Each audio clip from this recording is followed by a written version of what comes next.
Hi. Hello. Welcome to here. I'm gonna warn you real quick. I don't know what it is about the Minecraft streams in particular, but they make me tired just ambiently. They provide sort of a physical field of tiredness to me that I can't really explain, but I can experience, such as right now. Whew. Anyway, welcome. This is the first Tuesday stream in like 2 weeks. I can tell because the last Tuesday stream was exactly 2 weeks ago. And it's still on the channel. And when I looked at the videos for the stream recordings, it was like, warning, you only got 1 day left. And I don't stream on Wednesdays, so that must mean that as of 4 minutes ago, it ceased existing. Or it'll cease existing once the, once however long that stream was ends. I don't know how this works. Quint's the Twitch expert. I just play video game. Anyway, before we begin the proper hardcore thing that we are typically doing here, I would like to quickly bring up something I mentioned in the last Minecraft stream. I talked about the possibility of making a canal lock system to up elevate and anti-elevate boats in water for added stylistic choices, and I've done some testing of that. So before we go into the actual game, I would like to go into my redstone testing world, where I have built a model, I guess as just sort of a proof of concept of the thing. Hold on, I have this habit of flying around aimlessly in the redstone test world, so I have a hard time finding where everything is. Ooh, nice. Enjoy that. Okay, so, let me just pretend everything's working normally. Alright. So I've built this device. And this device is designed to... It's designed to be a device. So the idea is that you're in a boat, you go into here, you press that button. These dispensers will all have water in them, will dump the water in here, thus pushing you upwards to here.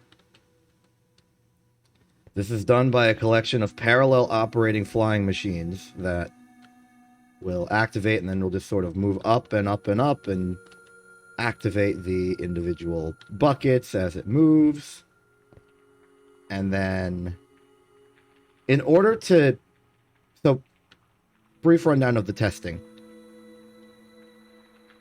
So before, when we tried to test before on the server, we learned that a boat in any amount of flowing water on top of it will spontaneously fail to rise. So we do this, we do this,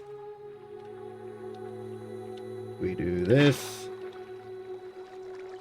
and it sinks immediately. Not ideal. Like, I tried boating up this. It doesn't work. It's not working. I'm sinking. So you can't go up flowing water. Then I realized that we could probably do something with, like, bubble columns. Those, like, implicitly launch you up. And while sort of glitchy and unwieldy, it does work. So that could be a low-tech option. So for this, when we put a bucket of entire water on top of the boat will sink immediately. To combat this, I have an entire soul sand underneath, which will be pushed up to activate a bubble column while ascending.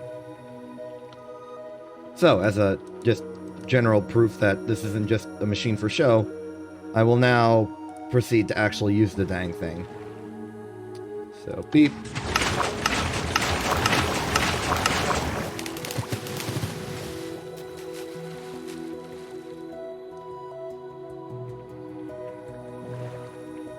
And as you can see, it does indeed do the thing that I was telling you it does. With the push of a button, this thing will change its elevation for all the world to see. I don't actually know why I have this arch. This arch is part of an older design that's been outdated. It's not used anymore. Sorry about that. Anyway, and the reverse is true. You can fly the boat into the lock and press this, and it will kindly drop you down here. Activating it while outside is difficult. But you can see how sort of like a wall blocks out the water so it doesn't just flow out wildly. I didn't figure out a good way to make it a proper like entire 2x2 piston wall, simply because the flying machine is too close to it.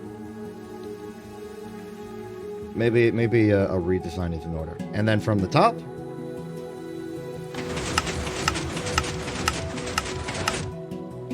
and there you go. I said there you go though. It was like there you go, there you have it at the same time. Didn't decide which one I wanted to use. But that's the canal idea. It's not really good. It works, but it's ugly, kind of over-engineered, and there's like timing problems where like you sink for a little bit before the column activates. Like it could be better.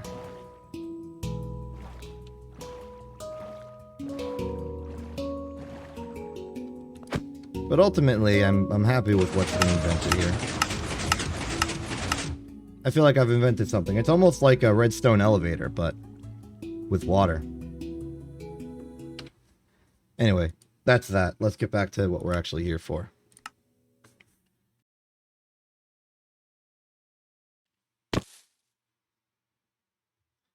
Right. Okay, well, hello world. When we last left off, we moved everything we owned to this island. The Mushroom Island located suspiciously close to 00. And it would appear that we've also taken the liberty of reactivating the bees. So now I'm gripped with the unfortunate reality that I actually have to figure out what I want to do. I'm going to have to make decisions. I'm going to have to decide things. I'm going to have to organize. This thing is a mess. But like deciding what to do, figuring out what's desirable of me, that's the hard part.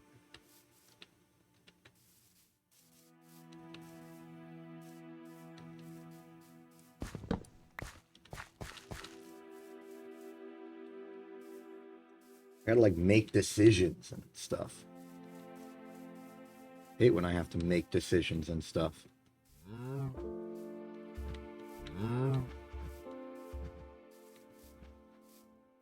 Now, not to neglect what we've already accomplished, we've built a map of this area. It's awkwardly split in two, but it does work. Yep, looks like a meteor potato.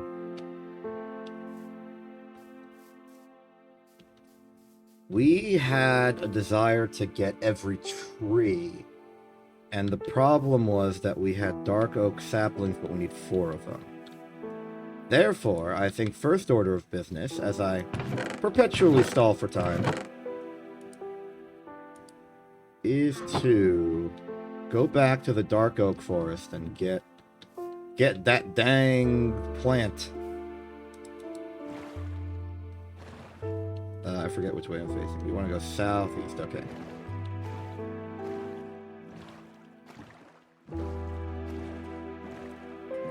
Good, we are on our way to having chill and relaxing times.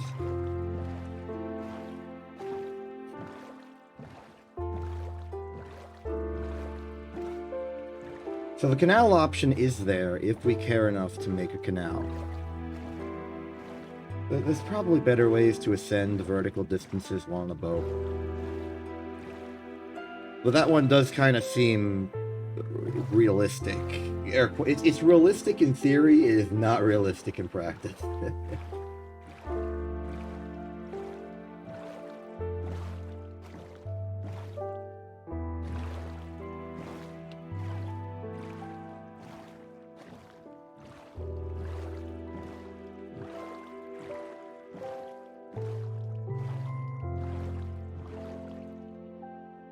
Map. Okay, dark oak, dark oak. Oak, but dark. I don't know much about trees. I don't know their physical characteristics. I don't know the biology, not the anatomy, the taxonomy of trees. I don't know the tree evolutionary lineage. Is that actually a thing that people have explored? Because when you think of like the taxonomy of things, you typically think of either animals or like flowers specifically, or like very particular, like important herbs or plants and stuff. But I don't hear much about the about trees. What secrets do trees have? What's their taxonomy? There are so many types of trees. There's got to be like an attempt to classify them, figure out the evolutionary line. Are palm trees related to evergreens? What is a dark oak? Why is mahogany the best for doors?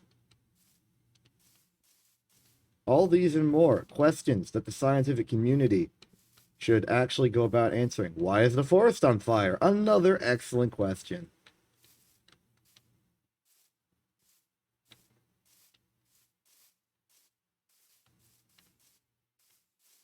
Out here at InTV, we are a collection of scholars and philosophers contemplating the important questions of life, such as, why is this forest on fire? How do you classify trees compared to other trees? What is a tree?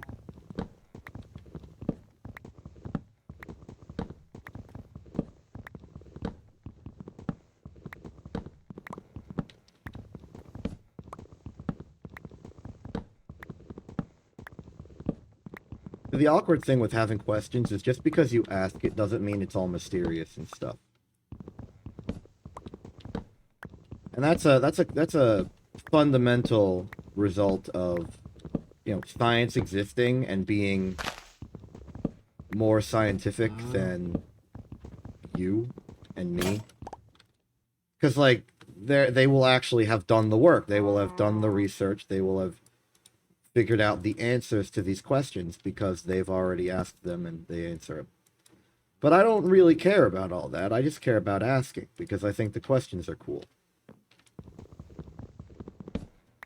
So I'm giving all these mysterious questions to things that probably indeed have an answer.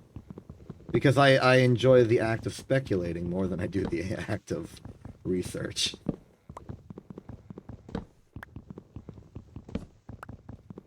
This probably disqualifies me from being a teacher. All of my quote-unquote knowledge is mostly, not intuition, but just an instinctual statement about things that aren't necessarily true. Like, I will justify things, I will not really answer them. Unless it's math, in which case I will attempt to answer it, but I might get the answer wrong because it's math, you know? Sometimes you get math questions wrong.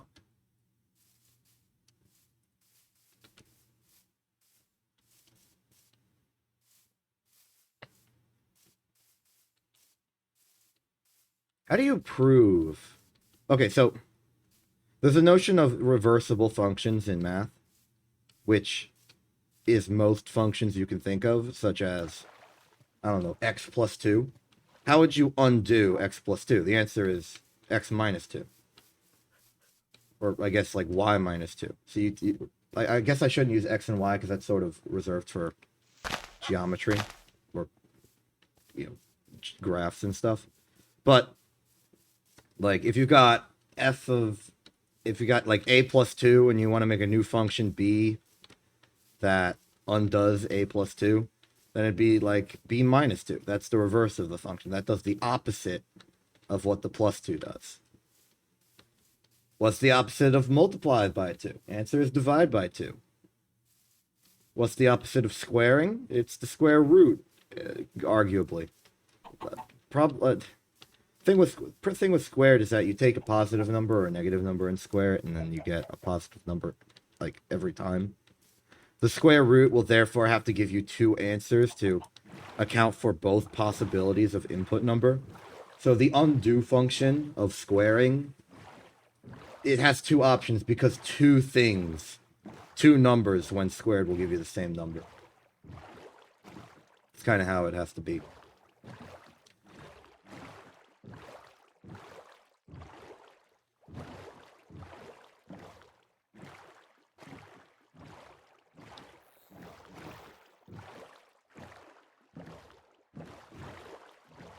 But there are some functions, and here's the point I'm getting to, that cannot easily be reversed.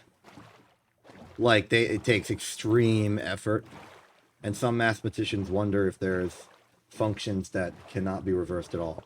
Not in a, like, is it physically possible to say what the opposite of it is, but more, is it practical to calculate? Like, imagine, like, I guess easy example, squaring something is a lot easier than square rooting something if you don't have a calculator. Like 5 squared is 25. Easy. But what's the square root of like 144? You probably answer 12, but that's because you remember the answer. If you were given a random number and asked to find the square root of it,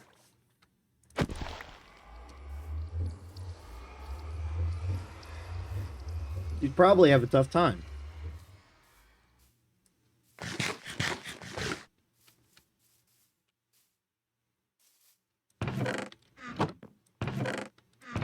Wait, did I bring the eggs?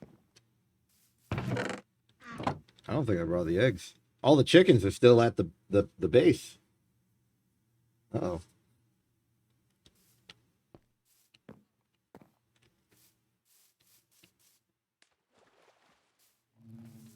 All right, so for the sake of the reason I'm trying to get to here, let's pretend that the square root of a number is not just hard to do, but like prohibitively hard to do. Like people cannot square root.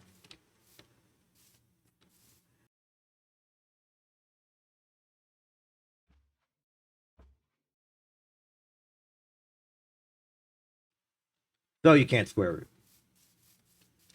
So let's say you're a teacher and you're assigning a test on squaring numbers. And so he's like, hey, what's 5 squared? What's 7 squared? What's 2.2 squared? What's 103 squared? Yeah, all that good stuff.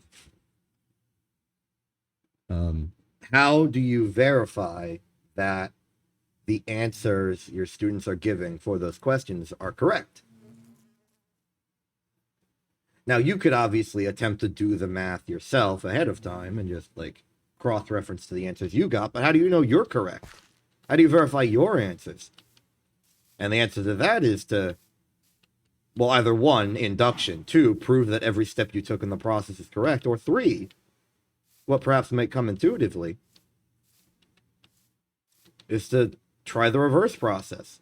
Take the answer you got, square root it, see if you get the original number. But in this hypothetical situation I've constructed for you, square rooting a number is super, super difficult. It's harder than squaring it. So you can't verify via reverse checking.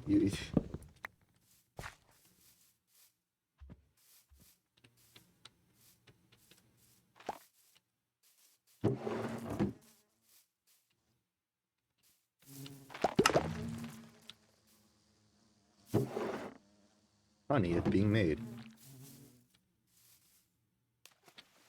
All right, we have the doke. All right, that should grow into an entire tree.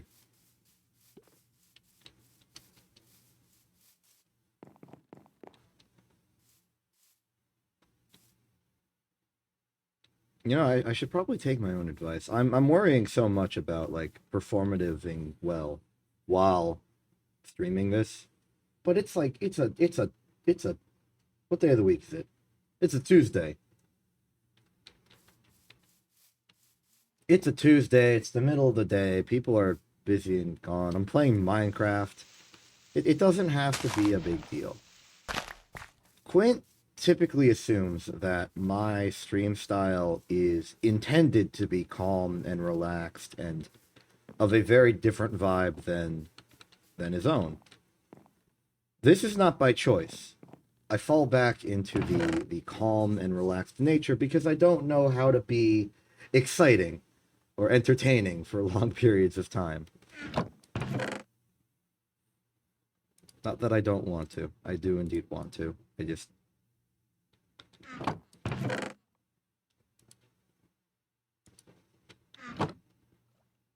The calm and relaxed vibe is a mask for my insecurities of being boring.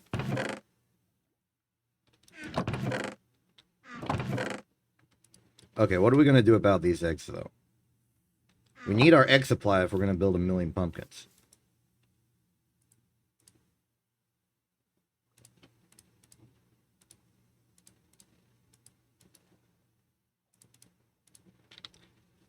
So, chicken, we need chickens. We need to get the chickens.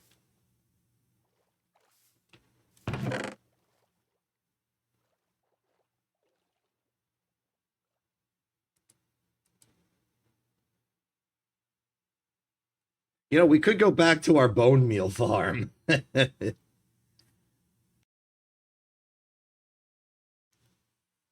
Just get a bunch of bone. I really want. Okay, that natural feature, that waterfall in the lush forests that causes all the fish to fall to their death, is hilarious. And I think it would be cool if we actually turned that into a thing. Like, it's free bone meal. Bone meal is so useful for us because we barely have a food source. It's also just useful because it's cool and stuff, you know? Like, it's got style points. Man, I gotta restore my Aqua Affinity helmet.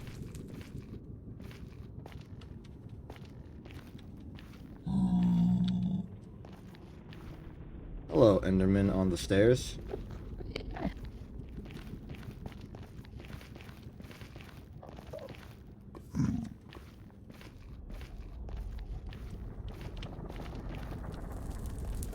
Okay. Still not entirely used to the traversal. We have a diamond pickaxe. Why'd I get a diamond pickaxe? Did I just want more obsidian?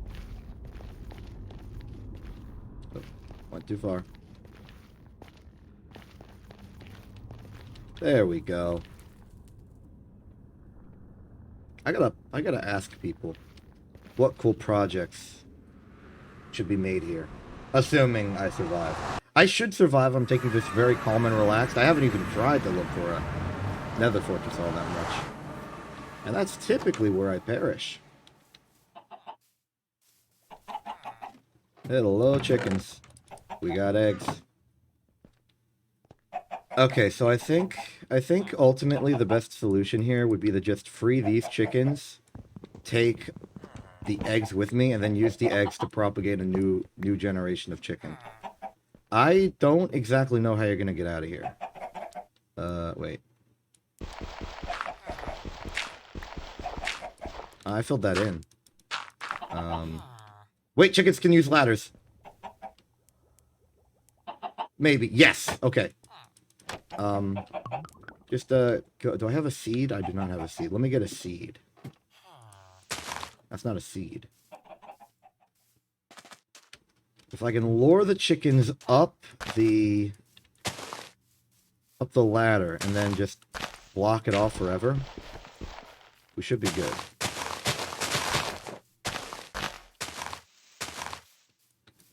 Man, I am not getting lucky with these seed drops. I kind of missed the August 8th stream.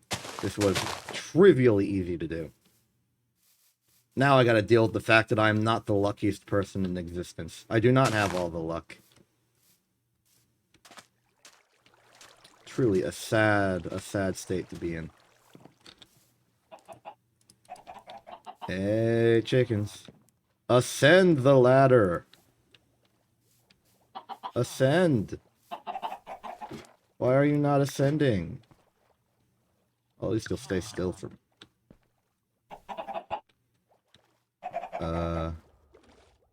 Wait, what if I... Oh.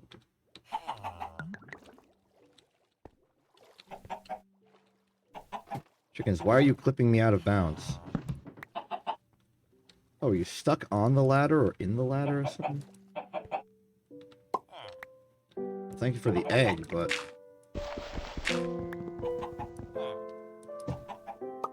that ladder.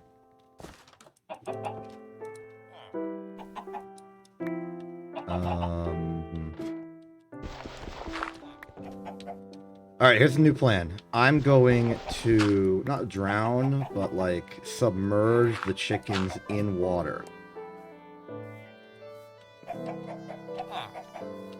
Get out of there. By submerging the why is everyone... construction zone, please stand clear. Okay. So there's water. That's step 1. Step 2, destroy ladder. Now the chickens will float.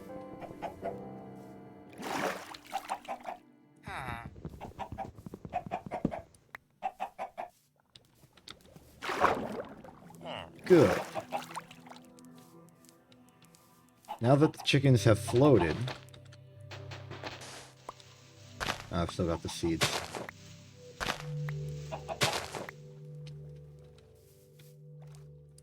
We can follow up by simply removing this hole. Need a little more dirt because we've got to remove the hole on the other side too. Is this my lava generator? Or cobblestone generator?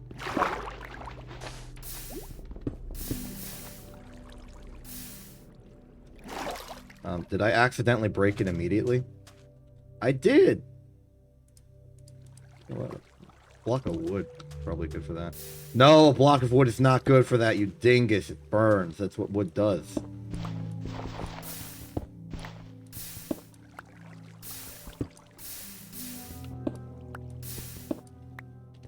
Playing this like sky block. Outrageous.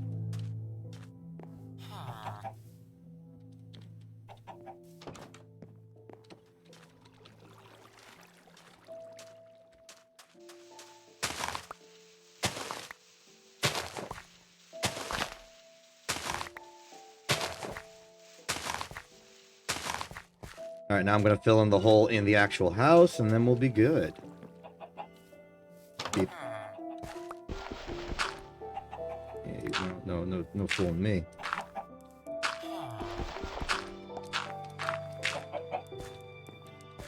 Ta-da! That has now just been decommissioned into a regular old house.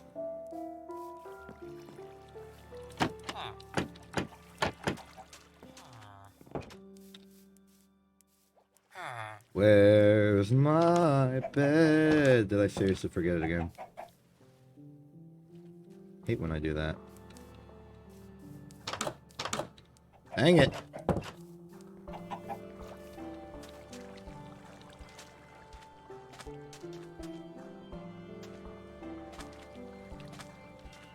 Why'd I even come back here? Answer, it was for the eggs. Well, now that I did that, I can leave.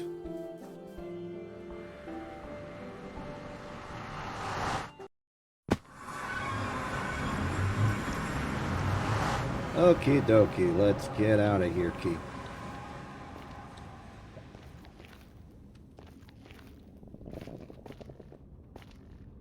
Yeah, I'm not on the map anymore.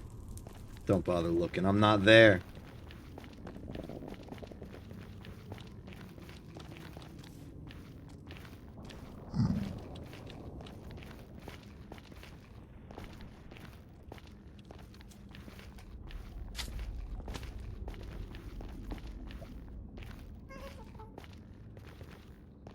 Gassed.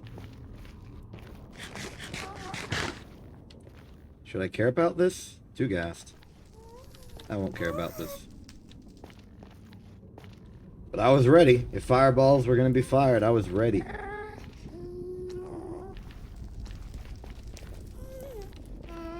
But nobody argue. I was not prepared for that to happen.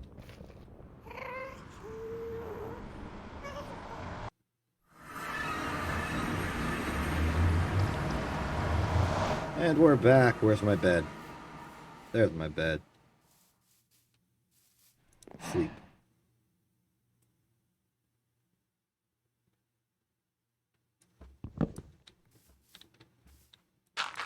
Good. The tree is risen! Right before our very eyes.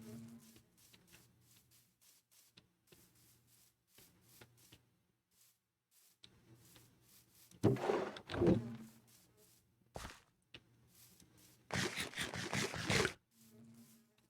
So now that we have tree. Oh, you know what? Actually, I think there's a market for. Yeah, I think there's a market for an actual mangrove. Or well, not a mangrove. I'm thinking too far ahead in my thoughts, and so I'll accidentally say words that don't make sense because I've already concluded the conversation. But I haven't said the conversation yet. I think there is a market desire in the market for a cobblestone generator. And the reason I said mangrove is because the mangrove roots to put the water in is probably the most effective way to build a cobblestone generator nowadays. Because you can waterlog it and it won't flow anywhere.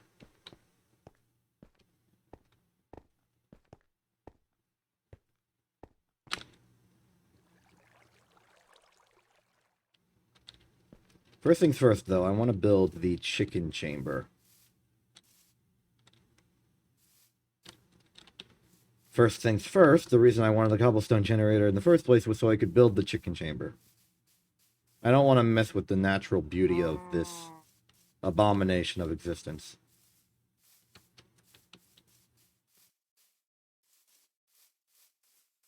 Why aren't there, like, giant mushroom overgrown landmasses in the world?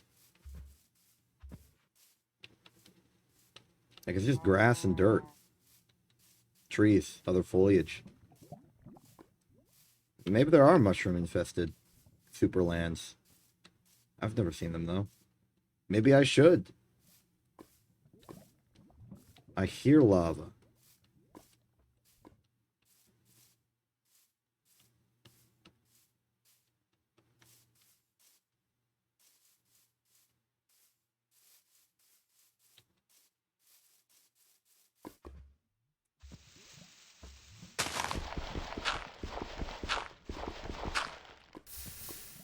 Oh, okay, yeah, there's just lava there.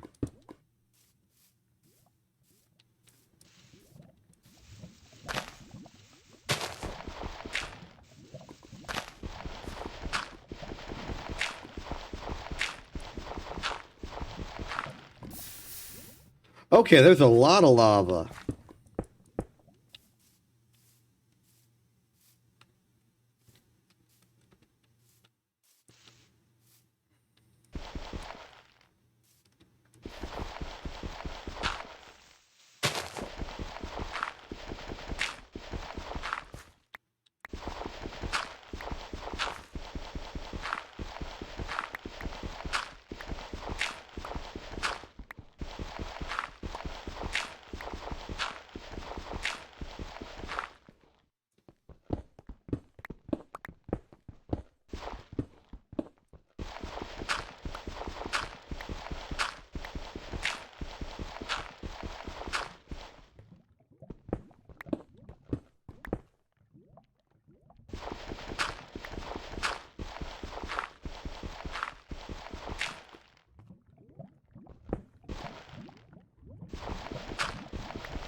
Oh, there really is just a lava cave under here.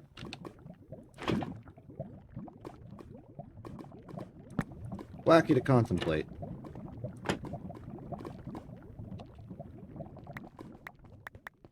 Anyway, we got what we came for. Lava and a handful of cobblestone.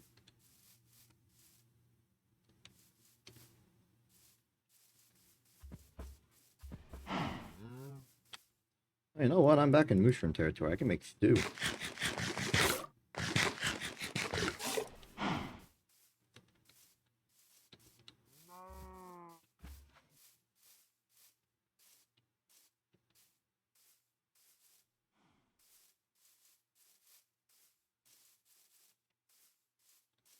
This place is neat.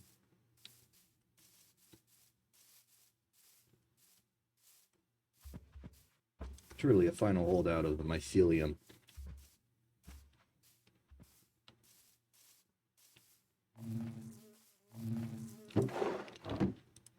The bee harvest is good. I suppose some resources are hard to come by over here. For instance, sand. Dirt. Well, no, not dirt, but like wood. Which we're solving by introducing a new population of plant. Are trees an invasive species?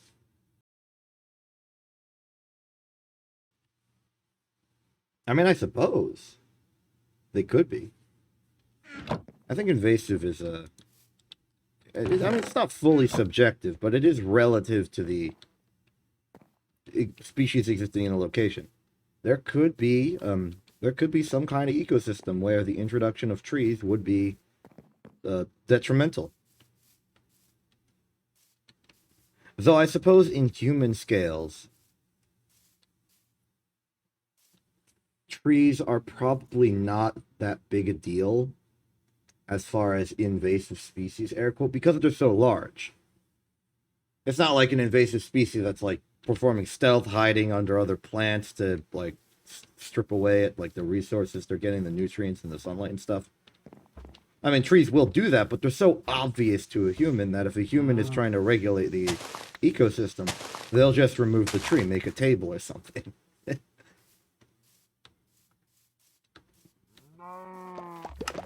That's just how humans are. They make tables. Defining trait of human evolution. Table construction. Alright. New design for the chicken zone.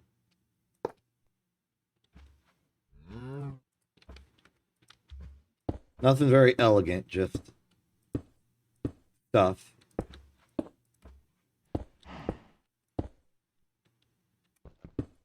Then we just start throwing eggs.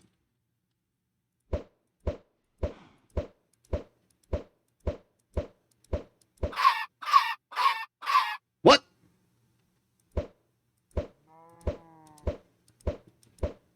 I've been gypped.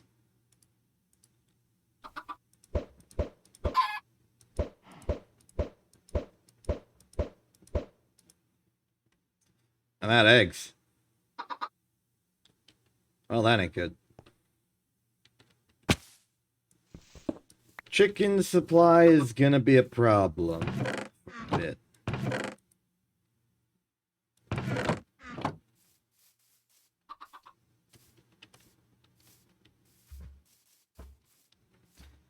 We may need to evolve past pumpkins for our food source.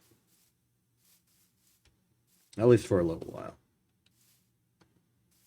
And maybe this is for the best, because now these pumpkins can be reintegrated. Instead of being used as food, we can use it for more seeds.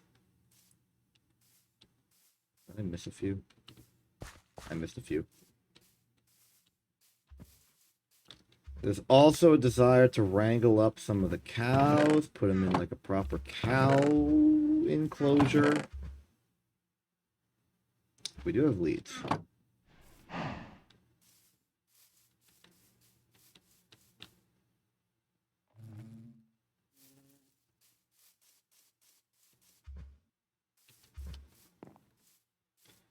on one hand, I want to do some sort of like city development design where like I want to turn this place into sort of a planned thing. I want to have zoning and an architectural style that's like vaguely consistent and feeds in on itself. But that also gets in the way of actually making anything. So instead of actually doing that,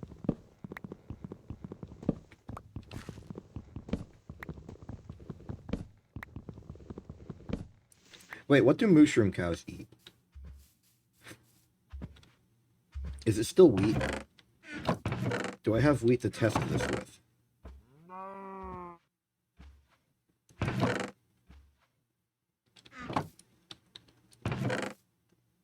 Starting to think I don't have wheat to test this with.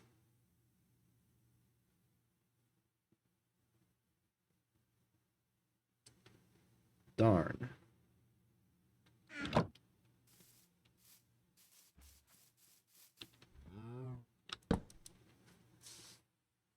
Man, playing on a mushroom island really just removes your ability to do so much.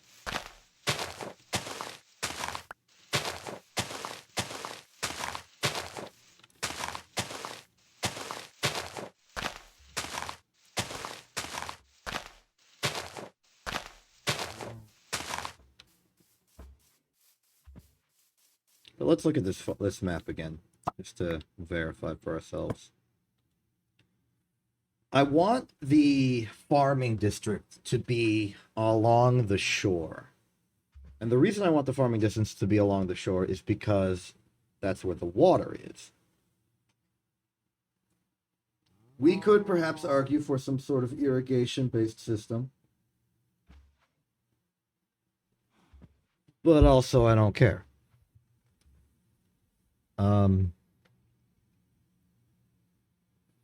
Yeah, a top-down featureless map at this zoom level doesn't really tell you a lot about the local environment.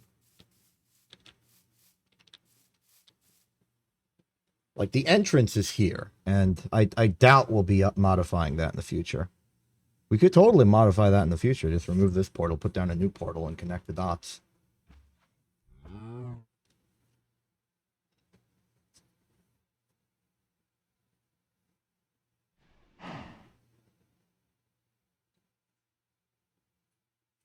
Where's my spyglass?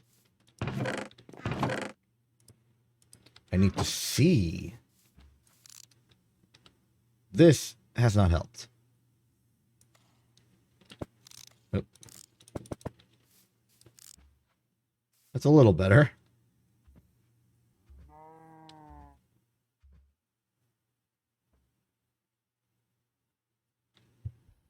I am so overwhelmed by possibility and so starved with any actual ideas. Well, maybe it's not the ideas that I'm having a problem with, it's the commitment. I don't know what to do, I don't know what I want to do. I don't know what idea is worthy enough for me to actually attempt it.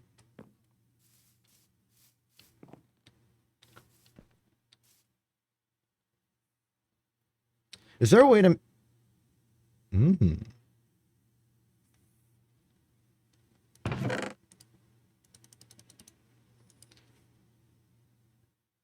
I have just remembered that the general theme I'm going for is simple redstone. Simplistic redstone that makes things just ever so slightly easier. And I've had an idea. It's time for another patented exception doesn't experiment. That's not the name of it, but I'm calling it that anyway.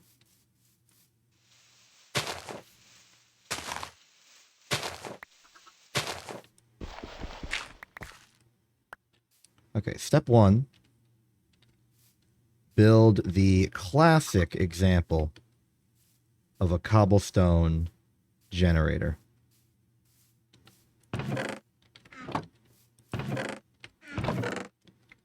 One of this game's very first inventions. Well, I guess, like, invention in a sort of machine sense, not a creative sense. Because people have been making things since the game was first built. Mostly pixel art. Bink. Okay, this is now a cobblestone generator. Step 2.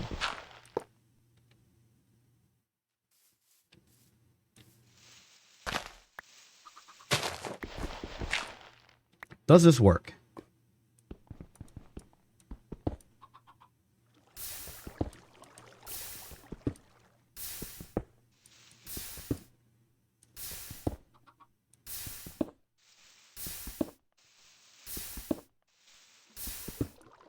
Wow, not only does it work, it works quite well. Wonderful. Okay, so that's a nice, simple, and easy way to make a cobblestone generator.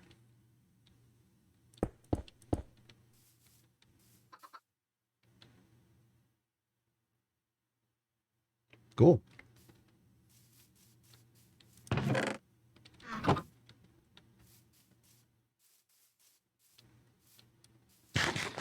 Man, now I really want to optimize it. I want it to be a mangrove thing. I want mangrove. But there's absolutely no guarantee that we're going to find a mangrove swamp. Those are, I mean, they're not rare, but they're not a given. They're not the mushroom biome or anything. But I would put their rarity, like their level of rareness, at about, like, the Badlands. I don't know the actual biome distribution. I mean, we were lucky enough to find this mushroom biome, honestly.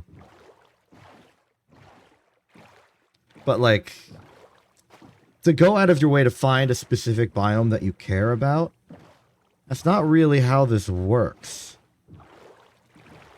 I mean, you could try, and you can try extensively, but you don't really have any guarantee of success.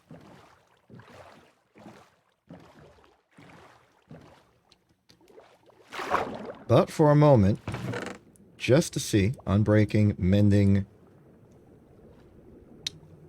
Okay, this is a conundrum. I'm getting out of here before I start drowning to death. Does drowning imply to death? Can you drown while... I mean, you can... If you drown, if you're drowning, if you... Okay, so if someone drowned, like past tense, that implies they've died, I think. Which means the act of drowning is the act of death by drowning.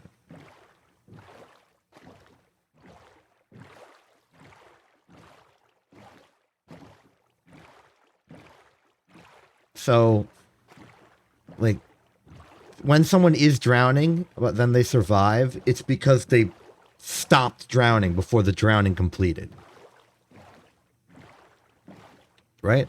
Like, I don't know. I'm the one asking the questions here.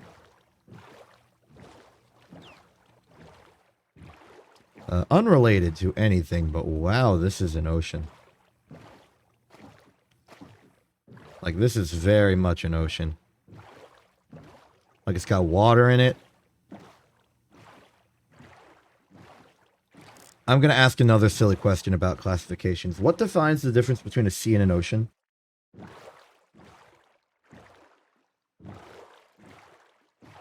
Is it just a sense of feel? Do oceans have to be just more all-encompassing than seas? Is there a volume of water requirement? Have we defined, like, the most major seas as oceans and the rest can just be seas? Is this like a Pluto is not a planet thing?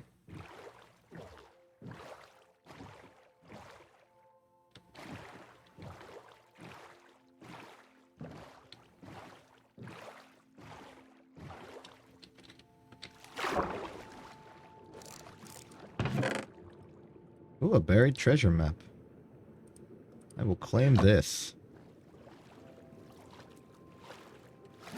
You know, I don't really have the... You know, this map is defining the treasure as being very inland. It's a bit of a surprise. And I do not have the inventory for all this. Some raw salmon. I don't need any more suspicious stew. I'm leaving.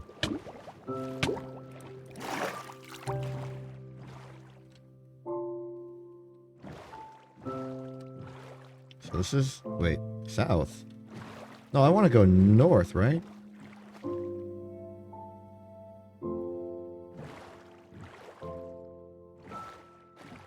Yeah, I want to go north. I've actually drifted a bit east compared to where I was going. Yeah, this is north. Anyway. Oh, wait, the treasure. I should probably... Treasure's even more... Oh, it's probably like, on that. Maybe.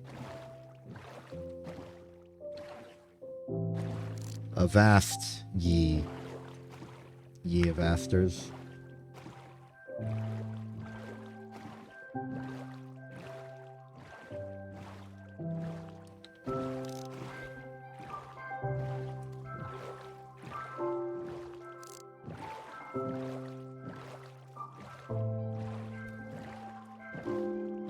Did I bring my bed? Ooh, looks like that's a no, folks.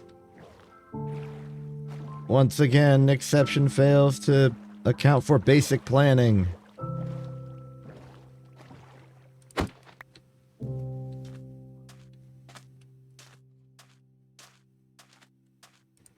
If I had like a team of editors and I was also feeling rude, I would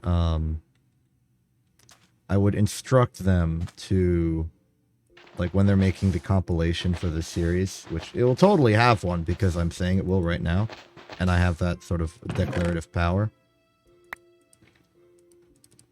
I would get them to try and figure out how many times I've forgotten my bed and have like a little tallied counter that's just countering it. Like, ever wanted to know how many times Exception can fail to bring a bed to a location? Look no further. We've got your key intel right here. Gotta bring the Heart of the Sea, right? Like, we need that.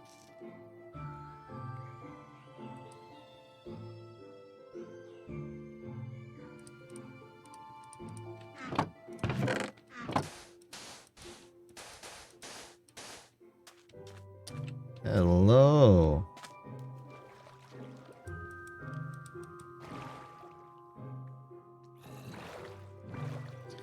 Well, I guess we're going east, but mostly I want to go north and west.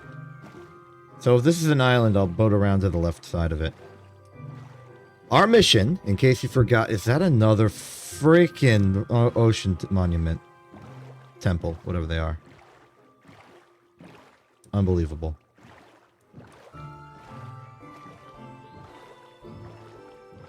I know the Minecraft sky is just some dots that exist and don't move relative to anything at all. But I think it would be cool if you could do some astronomy.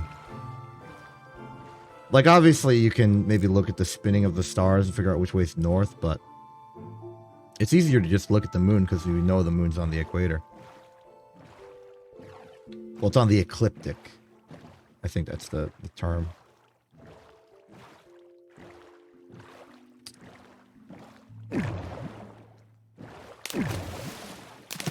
So why does that spider have a potion effect applied to it?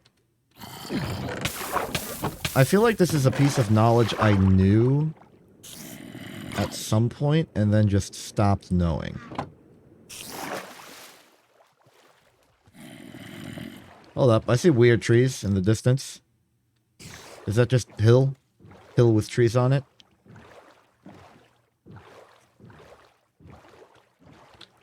You know, that was like a Thorn's hat.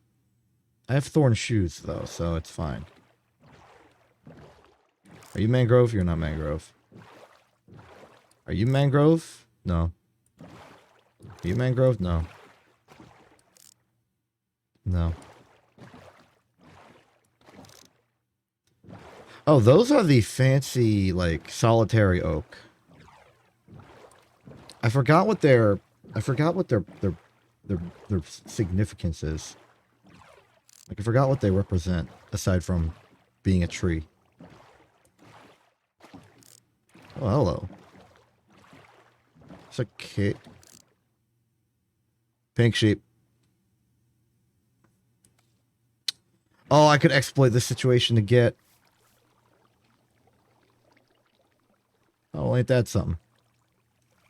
A naturally occurring cobblestone generator.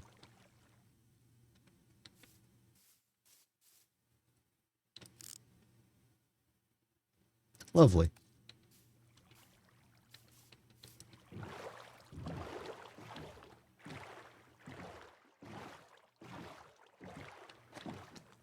Can I even pick up mangrove roots?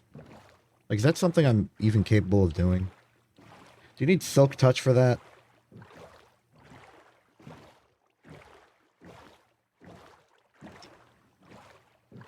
I try and, like, present myself as somebody who understands the finer intricacies of Minecraft because I like to play with redstone, and I've liked to play with redstone for a while, but I've never actually, like, my interest is deeper than my actual knowledge, to put it in a term.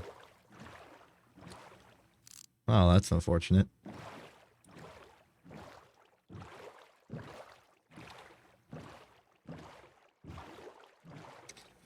Like, I'm happy that Minecraft's getting a resurgence, or had gotten a resurgence a few years ago, and I'm currently existing in it.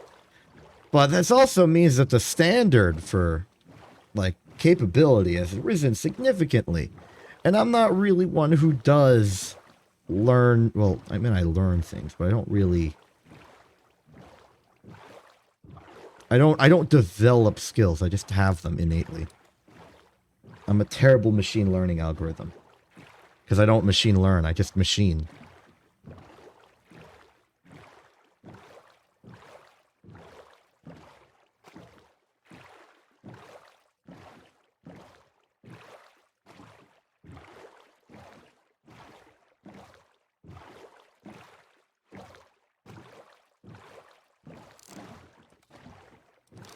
It's an awkward trap to be like snared in, this sort of like psychological lock that says you cannot improve at anything anymore. It's depressing. You never want to get to that point.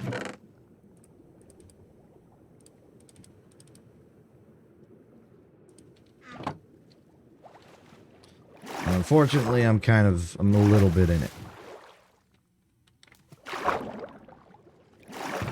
Would like to not. So what's this map say? Oh, okay.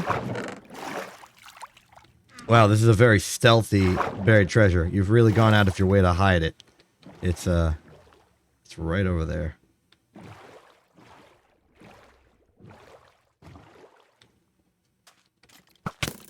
Do I have a shield? No. Why don't I have a shield?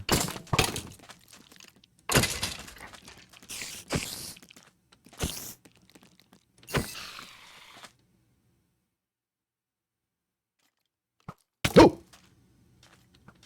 Okay, normally I wouldn't be spooked, but I have no shield.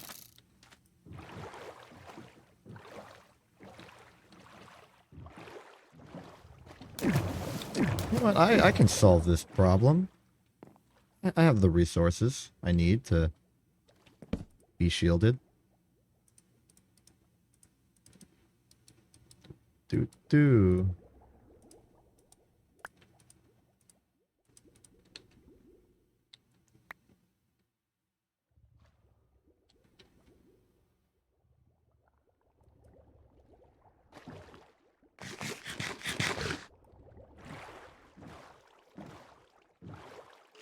Alright, round 2, skeleton.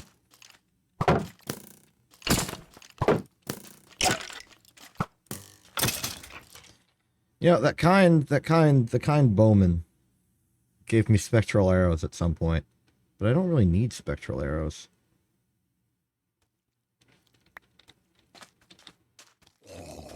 Kinda don't even need arrows.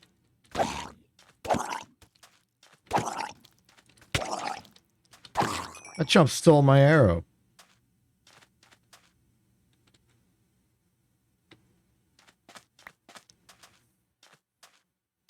Okay, treasure. We're here for the treasure.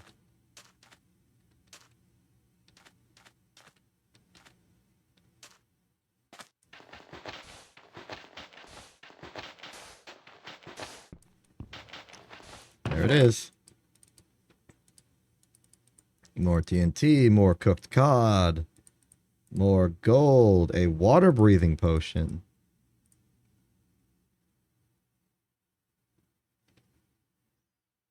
I'll build another bowl later.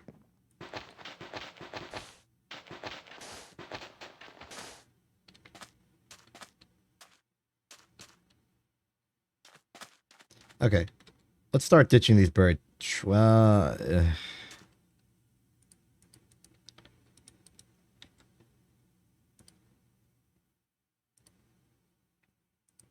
just put our more treasured items inside this boat, and then vow just never to leave the ocean for this entire trip. Sounds reasonable, right? More dark oak.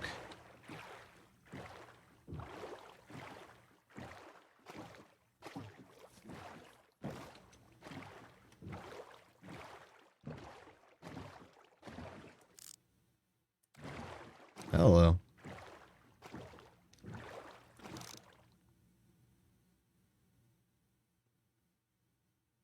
You can't see it because there's no visual representation for a face that I'm using currently, but I am in a very stunned, shocked expression. And I feel like I need to tell you that because otherwise you will not understand why the heck I'm not talking while staring at a giant woodland freaking mansion that we just happened to find while doing stuff. Okay.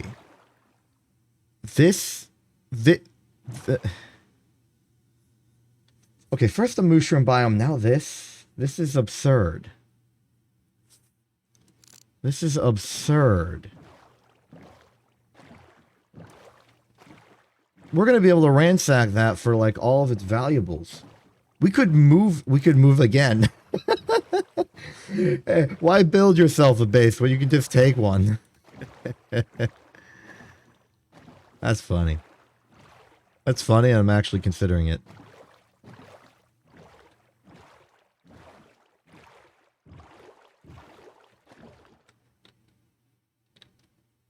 Oh. Moss.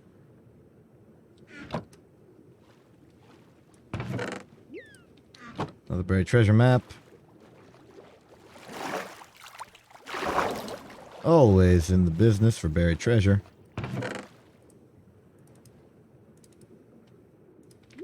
Oh, dolphin just made me fast. I can now survive. I was uncharacteristically close to oblivion just then. I didn't realize.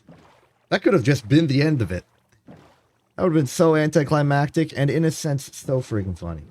I'm glad it didn't happen. But I would like to have seen what would have happened if it happened. If that makes sense.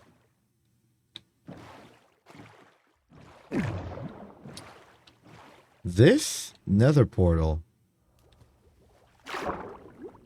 is almost complete. With 4 blocks of obsidian, we could light it.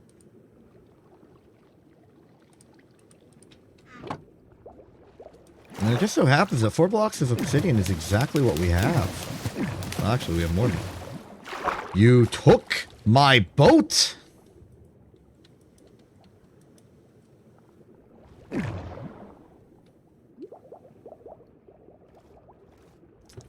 How am I gonna refloat this thing?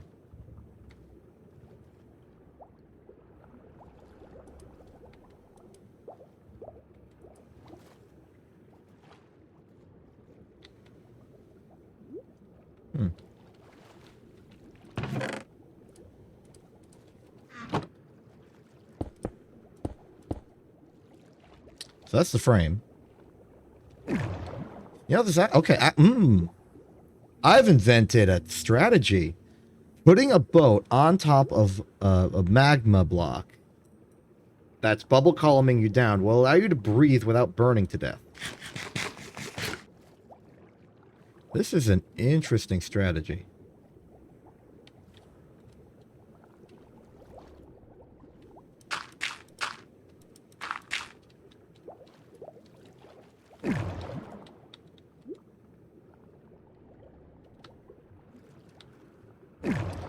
just gonna stand here and be underwater.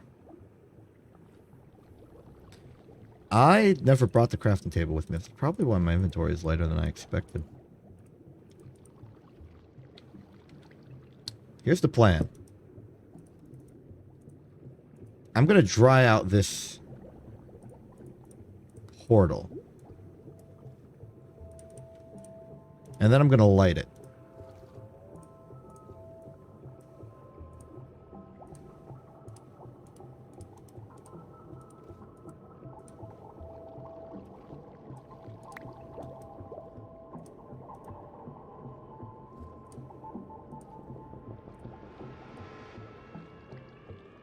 This is some spooky music.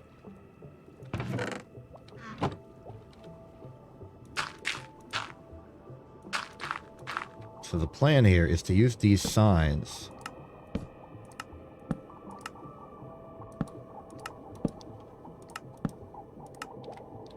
Uh-oh. I'm breathing. Okay. Then we can take some of the water away.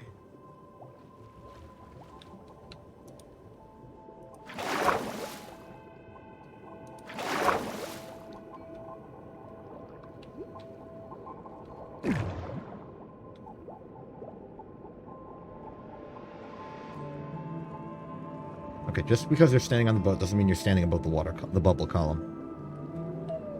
Good intel to have.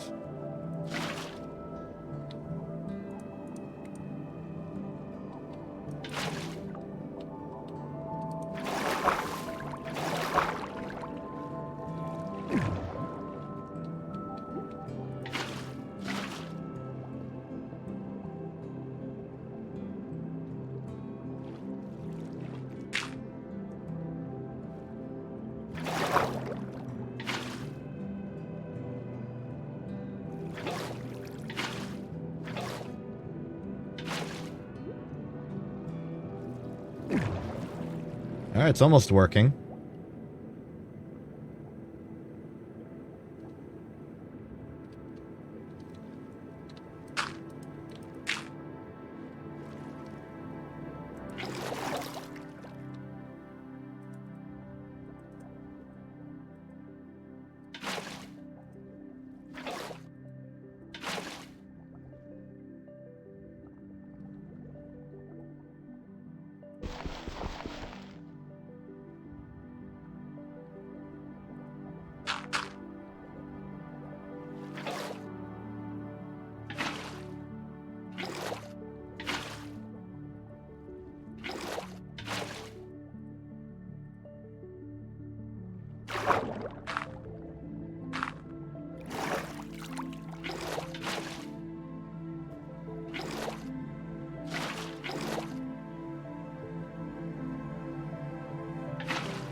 And that is a dry portal.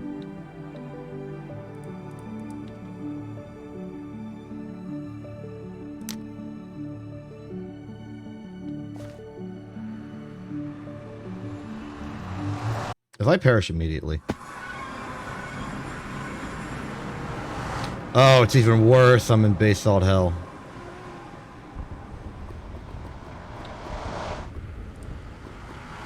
A little bit of a lore dump, in case you didn't know. I hate this place.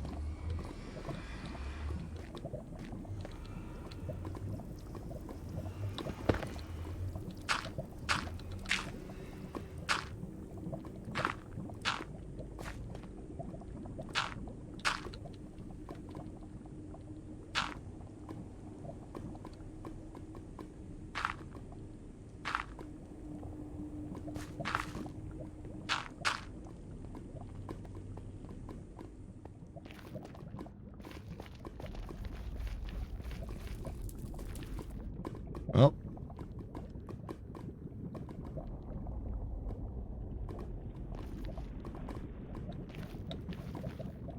Give me my understanding of geography, civilization is that way. Which kind of makes sense because it leaves the hell zone.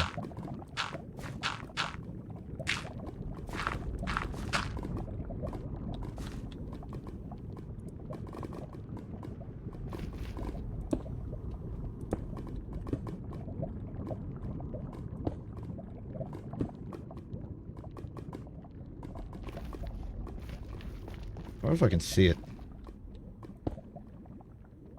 Like if I go south enough, if I can just observe home.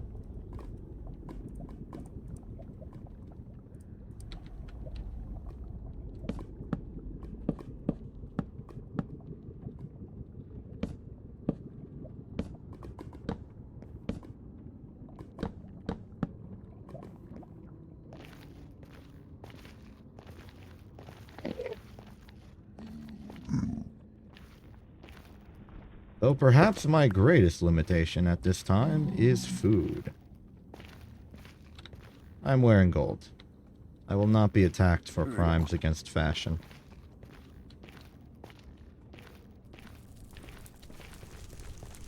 I possess sufficient amounts of glamour.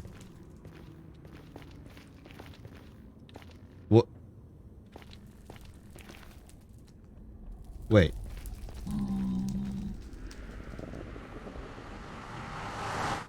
What? Oh my goodness, that was incredibly easy. We've unlocked a natural checkpoint. So we can just go back. Do that again. Dump off some stuff and resume. This is great. I had absolutely no optimism about this, and now I'm supremely optimistic about this. This is fantastic. I can even refloat the boat.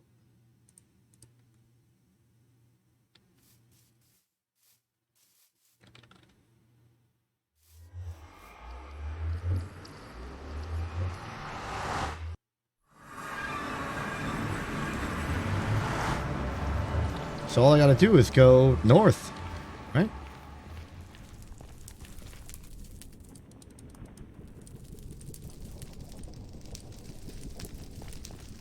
Gonna build little pylons of structure, just to convey to myself that this is the correct direction. I was gonna actually eat all the cooked cod we got from all the buried treasure,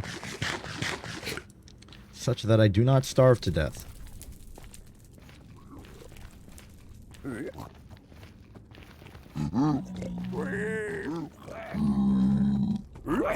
What are you up to?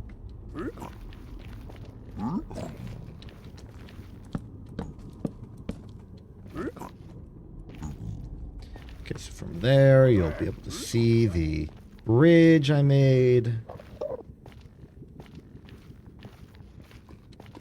Then you go over the bridge, through the lava channel. This is Lava Channel Direct, brought to you by the Foundation for boiling, not boil, just being a molten pile of slag.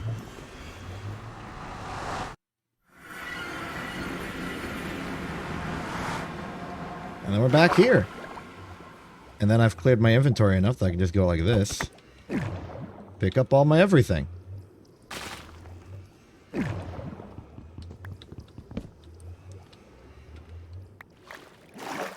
And get on a boat, keep going. Which way do we go? I guess we go north.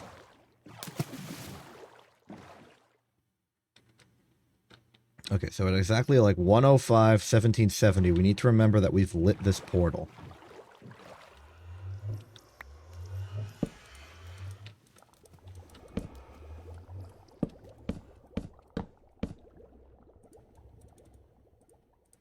So make a big tower.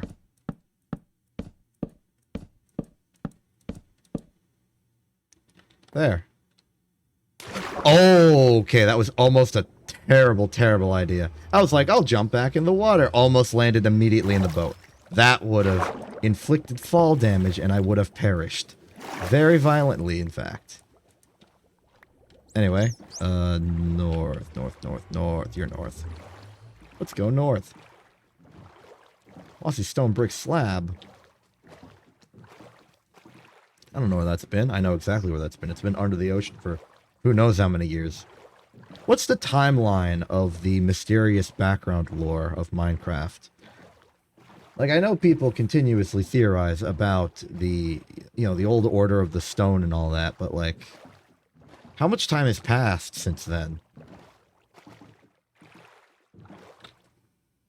Like, how far in the future is this? Is this, like, a Breath of the Wild situation where it's been a century and all their structures have sort of deteriorated? I don't think they would deteriorate that fast. Is it been 1,000 years? Was it last week?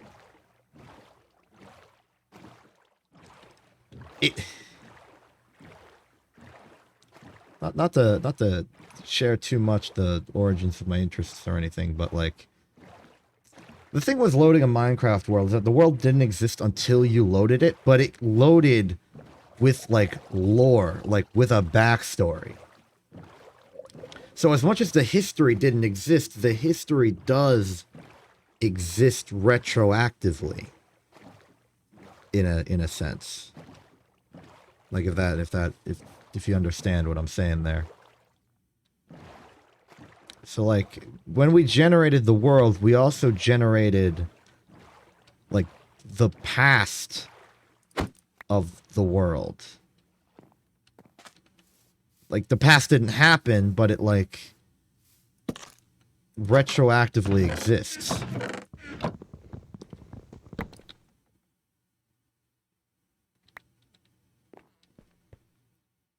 Wait, did I bring the... I went back to the base and I didn't even pick up the bed. That was, like, the one thing I could actually do to help out. Right now, I just gotta hope that there's an empty bed somewhere. Yes. Do you think that Minecraft should modify, like, that Mojang should edit Minecraft such that the respawn point set message does not appear when you are in hardcore mode?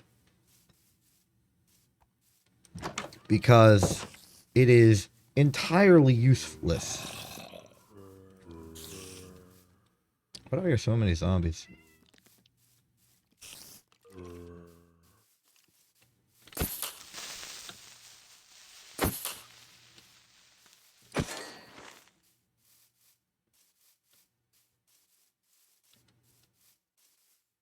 So there's a village here. That's cool. Let us not forget the...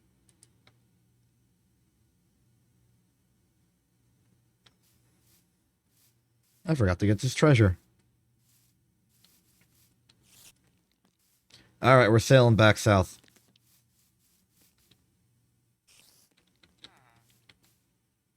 We're getting this treasure.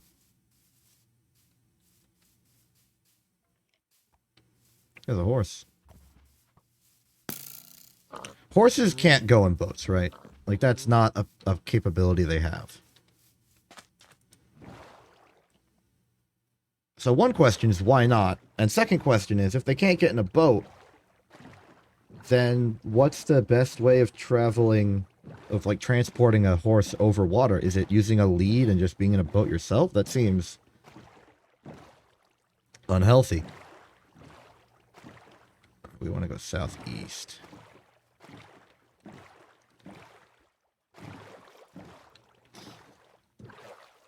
You know, maybe there should be a boat that can hold a horse, like a horse, like maybe not a river fording boat, but like just a boat, just a boat, just like an industrial boat of some kind. It's bigger, it's slower, but it can put a horse in it. A ferry boat, if you will. So, this dark oak forest. Yeah, this is the woodland mansion zone. We are correctly going southeast. You know, arguably towards the treasure. I'm beginning to worry that the treasure is the mansion itself. I'm not anywhere near well equipped enough to deal with this. They're going to have Vexes, and they're going to have Invokers, and they're going to have people with axes, and they're going to have hostiles. Maybe there's an Olay in there. I forget the circumstances in which Olay spawn.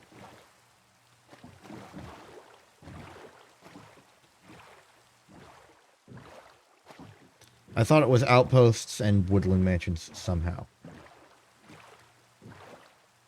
Something in my head is making me think that the woodland mansion thing might not be true.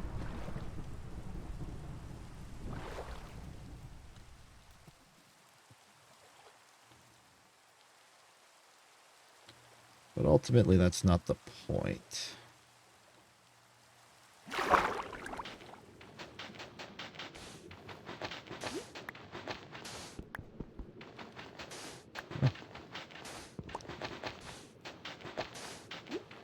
There it is.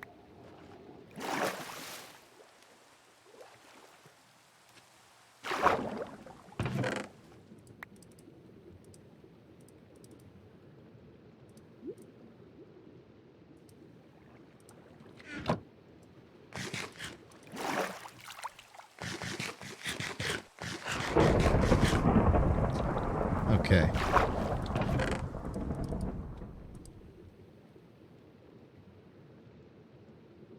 I'm okay with this.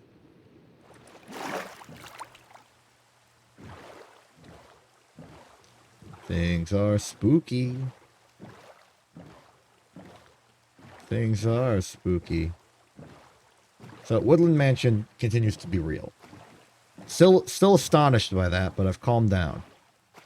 There's our nether portal. Boom! Okay.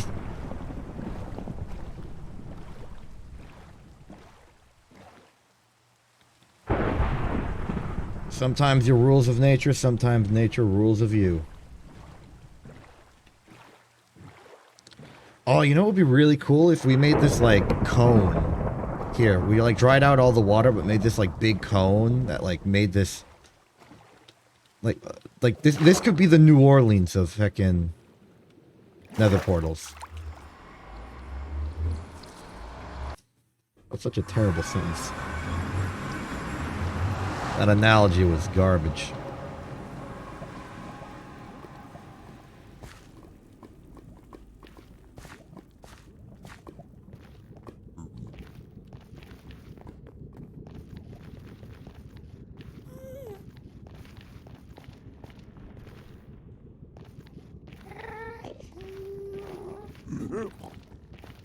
A lot of ghasts around this season. They don't appear to have opinions about me, which is helpful.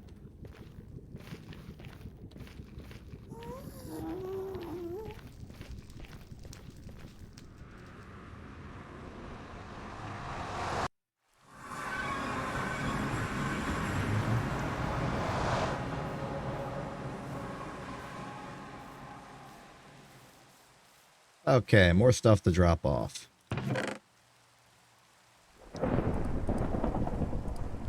Let's be true to ourselves and our circumstances, and just admit to ourselves that we don't need every single buried treasure map in existence. I like collecting them, though. Golden apple, potion of water breeding, gold. Could keep the gold around, but eh. Sword, hoe, shovel. The map of the world doesn't really help us that much, but helps us keep ourselves aligned laterally. Fishing rod, don't need it for this excursion. Yeah, I'll keep this. Remove one of the clocks, so we don't need two of them.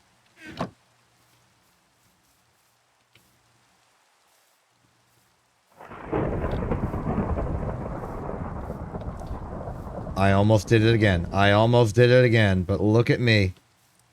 Look at me not doing it again. Actively remembering to bring the bed.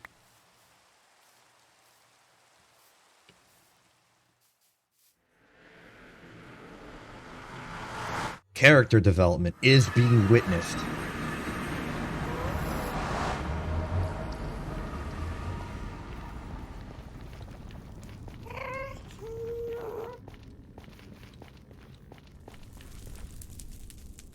Yeah, zero gassed aggression. I wonder what that's about.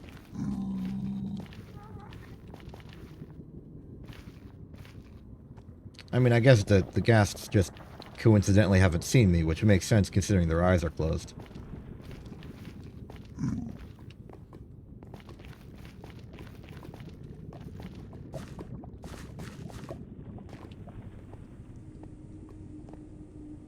They maybe have other means of detection, but I guess I'm just not activating them.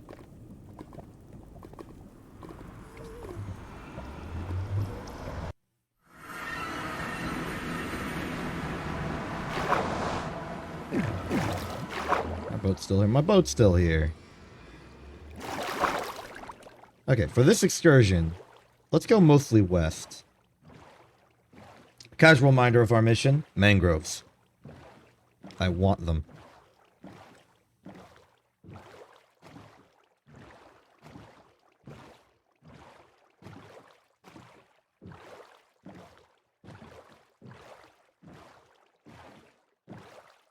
This is such an unnecessary adventure. Like, the entire point is that I want a mangrove so I can build a more compact cobblestone generator.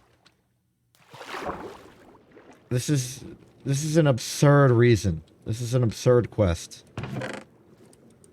Wheat. We need that, right?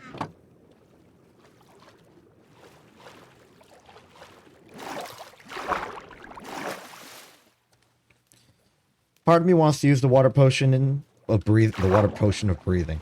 The water breathing potion for those circumstances where this is the front half of the boat.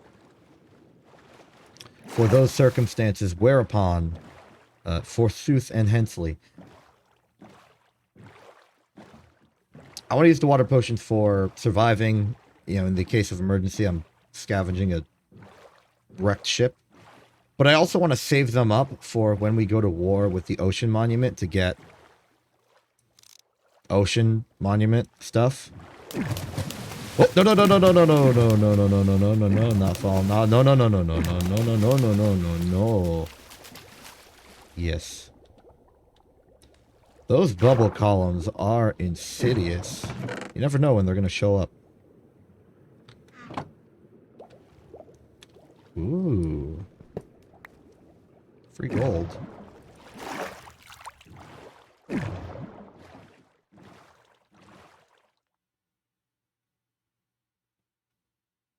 We're in the south, but no, we want to go east. Thought I saw some. Can't tell, can't tell, cannot tell. What if I could tell? Here. Not exactly sure what I saw. It was some sort of like geological protrusion. I thought maybe it would be, yeah, that there. I think it's just a single drowned house. I thought it was like a geode for a second. Like a geode. I thought it had geodesic properties. That's not the right word.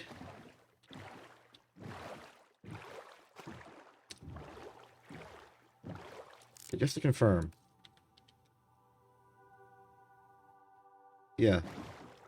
Another ocean monument. So many ocean monuments. There's another one. There. There are like 2 to 3 in visual range of me right now.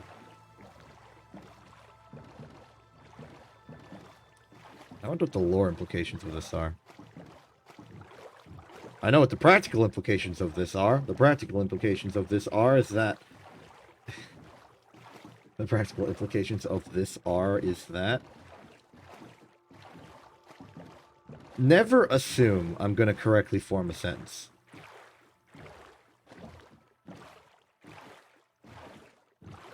Just don't do it. If you're using me to learn English grammar, stop. It's a bad idea. I'm not qualified.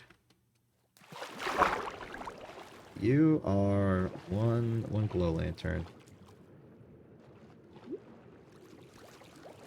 I've decided I don't care about this place.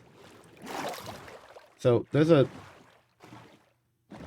ruined nether portals in abundance. A lot of structure generation. Wait, this isn't a ruined nether portal. This is just a square piece of land. Have I been bamboozled? I think I've been bamboozled.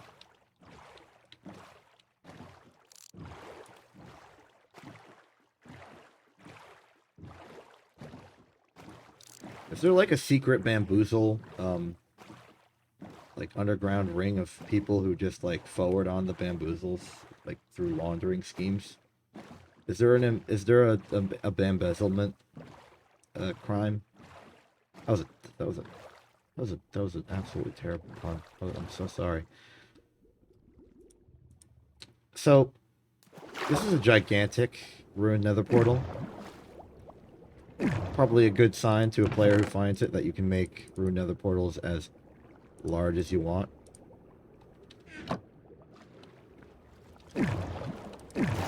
But so many nether portals, ruined or otherwise, are found underwater. Does this imply that the water level has risen in recent times, or at least like since they were built? Is that what it means, or does it mean that the civilization that made it, those portals, didn't have to care about water? Was water not invented yet?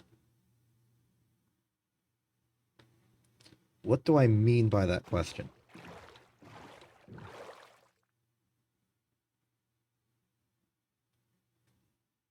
We're heading east, right? No, we're heading west. West is our mission. Okay, like, was the civilization that built those nether portals so powerful that they didn't have to care about water? They considered it as, like, inconvenient as fog or mist? Like, they just didn't care? I would have to argue no to myself, because the nether portal itself does not survive if hit with water. In fact, it's a useful piece of knowledge. It's a useful piece of knowledge to know, because you can then use it to activate and deactivate another portal using redstone by using dispensers with buckets of water and stuff in it.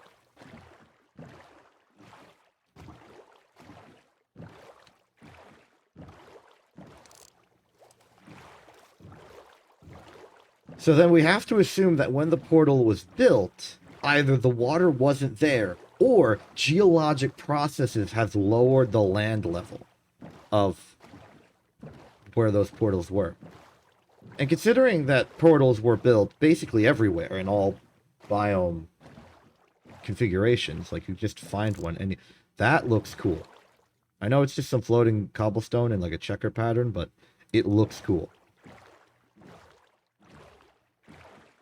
But for so many of them to be where water is, I have to imagine that, like, the more reasonable explanation was that the water was just not there. The other implication is that the civilization that built these portals had the power, air quotes, to make water disappear. Like, the nether has no water in it. It cannot support water. Why is that? The answer might be because it's just like a molten hellscape of a dimension, but the other possibility could be that whatever force this civilization is centered around causes water to cease to exist. Or, just evaporate. I like that implication because it means that if civilization was on both sides of the portal, that means water wouldn't be a problem on this side. And it would give a reason for the civilization to have existed where, like with these portals where they are, because the water was physically evaporated and just not there because they were, busy being there evaporating the water. But when the civilization left, that evaporation left with it, leaving only like, great downpour of water, which ultimately resulted in the world as we see it now. There's a bunch of water everywhere because it's not actively being evaporated. It raises the question of where the heck the civilization went. Why would the civilization decide to stop being on this side of the portal? Because, like, this portal has cool stuff. It's got sky and stuff. And it seems more likely that the arrival of the water is either just a geological event that occurred independent of the civilization that just happened to happen after the civilization left, or alternatively is cause for the civilization's demise. Because, I mean, you've got all these nether portals, and suddenly a giant deluge comes around and breaks the portals, then obviously you're going to have a hard time reconnecting with this world. Perhaps an evacuation order would be given to make all of the civilizations just be like, yep, okay, we're leaving. Go to all the portals that are on mountains and stuff, go through that, and then just never use them again. Maybe it's an Enderman situation where they're like allergic to water, so the water arriving just like wiped them out entirely or made them want to leave, and they moved to the Nether for, security purposes. Maybe it's a situation where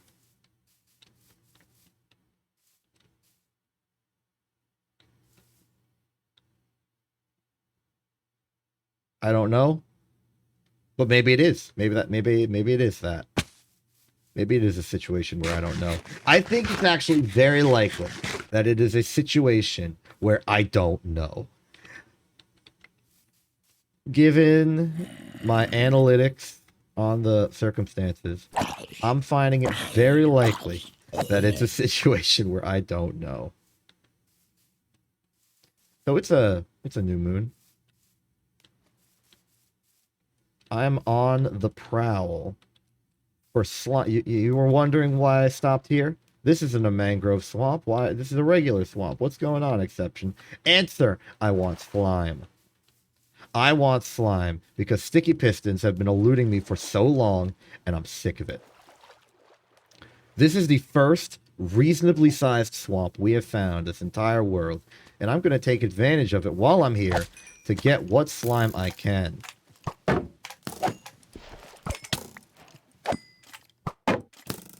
We got some.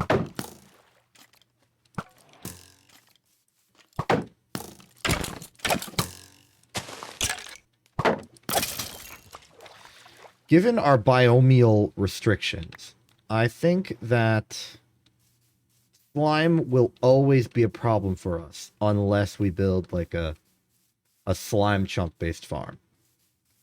Now we could build a slime chunk based farm. I have no way of knowing what slime chunks are slime chunks and which slime chunks are not actually slime chunks, and I've been lied to by the first half of that sentence.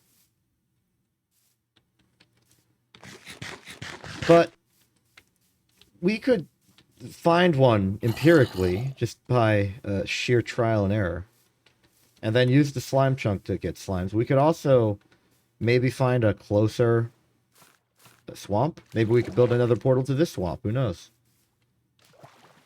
Do the thing that you do. What's the thing I'm thinking of? The new meta of slime farms is to use a whole bunch of brown mushrooms in a swamp, in like an enclosed building, to ensure maximum slime spawns with absolutely zero spawns of anything else.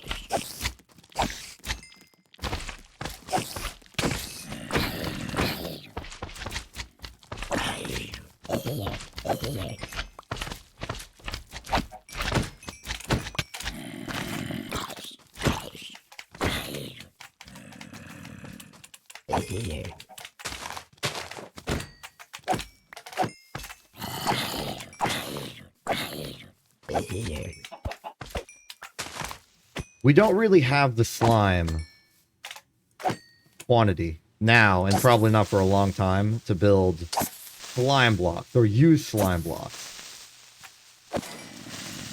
Most of the slime we're going to be collecting is going to be used for sticky pistons, because you can only make sticky pistons with slime and not honey. I think that's a mistake. I think both should be available. There should be a honey sticky piston, which is exactly the same as a regular sticky piston, except, of course, you know, the feature where it's made of honey instead. Simply because me, an individual of particular means and particular lack of other means, finds honey to be easier to come by than slime. And as someone who loves to do redstone things, I would like to be able to do redstone things easier, which I cannot do if I'm stuck without any slime to make sticky pistons. It does constrain me to use my pistons wisely, and to only stickify them if necessary, and use regular pistons wherever feasible. And, you know, maybe there's something to that. How many redstone contraptions can you make without using sticky pistons? Only regular pistons and the other stuff. Because you can make a fake sticky piston. Well, no, you can't.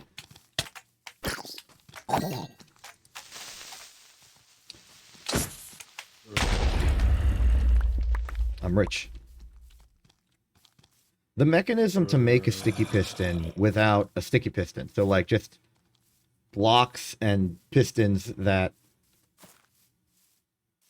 like simulate a sticky piston, is difficult because you need 2 pistons, you need at least 2 honey blocks, you need, you know, the thing you're moving, and you need to sort of arrange it in sort of a T shape. And you need to have a redstone like signaling system so that when you turn, like, one piston is always active, one piston is always inactive, and then when you activate the thing, those toggle relative to the signal. So, you know, redstone torch somewhere has to be along the line. And it's doable, but it's extremely cumbersome, and it comes with unintended added restraints on what you can do with it. The piston machines you will make with this are gigantic. Perhaps equivalent to the old flying machines that used to exist before observers were made. There was a time back when flying machines had to be made without observers. Observers are the sort of miracle necessary component to like flying machines nowadays. But I remember a time when you did not have observers, and you could not make the flying machines we have now. But people still made flying machines, and they were pretty darn awesome. They were giant behemoths that could, like, barely function. Like, it was barely possible to make a flying machine. But people used what little margins they had to build grand constructs, absolutely monstrous machines that could do things. Typically, the one I remember always so fondly is, of course, a machine that would fly over an area and just carpet bomb the whole thing with TNT. I'm pretty sure this was before TNT duping was a thing, so you literally just loaded it up with TNT and launched it like a missile. Why am I collecting all of these? Why am I collecting all these lily pads? Because they're going to be useful for farms that require water. I don't want to have to, like, swim in the water. I just want to walk to where I want to go. This is especially useful, in my opinion, for a large bulk sugarcane farm, which I would like to build for reasons. Why do I want to build one? I think the reason I want to build one is because my typical villager economy involves me selling paper and perhaps books. But that was mostly on in SMP, where for season 1.5, no, it was season 1. We had a mod that allowed you to cook leather, or cook rotten flesh and turn it into leather, which was extremely convenient. But that made, mass paper farms, and then, just one zombie spawner. All you needed to get infinity books, and then sell them for infinity emerald, and then use those infinity emeralds to get infinity everything else. Okay, we have a stack. Now, we can leave. And we've got 30 whole slime balls. That's pretty good, pretty decent haul. That's south, we want to go west. Still no mangrove. But that we're in swampland gives me optimism. There's some... There was the, like, savannah tree type, whose name escapes me. Back over there on the hill. And I know we had a sort of sub-quest of getting all the tree types so that we could use whatever wood we want for artistic builds in the future. I don't really want to go back.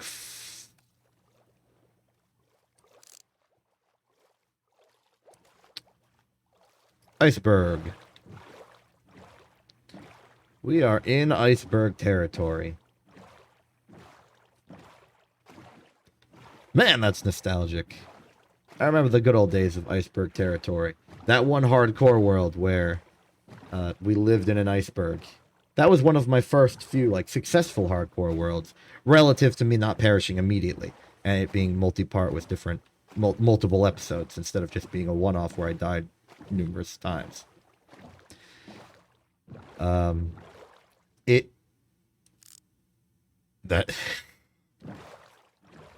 it looks like this iceberg zone has already been claimed that I'm being murdered?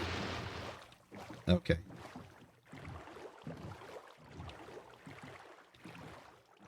Everywhere you go. It's just Ocean Monument. I don't know if those streams of that hardcore series were recorded. It was before I realized that streams weren't automatically saved to the YouTube channel. I thought that Quint was just doing it instead of me. But at least one clip of it exists, and it's me mimicking a sheep. So if you want to see, like, 6 seconds of that hardcore world, just look for that that clip. That sheep clip. Hello, polar bear, how are you? This is the ice pillars. We can get ice. We can get ice. And if we can get ice, then that means we can get ice. And if we can get ice, that means we can get ice. And if we can get ice, that means ice is available to acquire. We're heading south, right? Yes. This is not what I came looking for, but I'm happy it exists.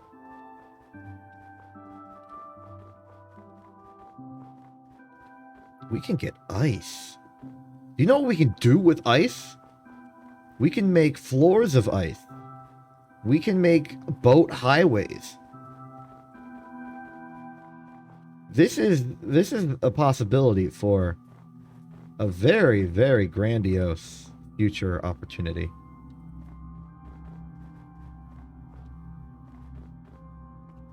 so much.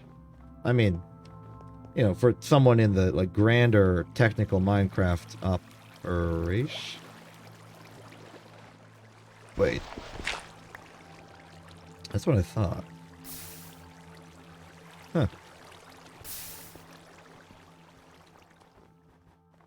You know, for a more advanced technical Minecraft player than myself, this is you know, it's never enough ice. You want infinity ice. You want to cover the world in ice. You want to turn the Minecraft world into an ice cube. But for me, an amateur at this is great.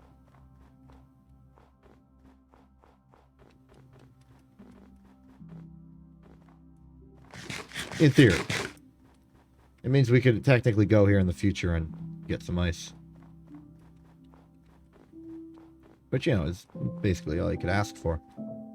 Aside from everything else in the game. Oh, wait. What am I doing running around? I got a boat. This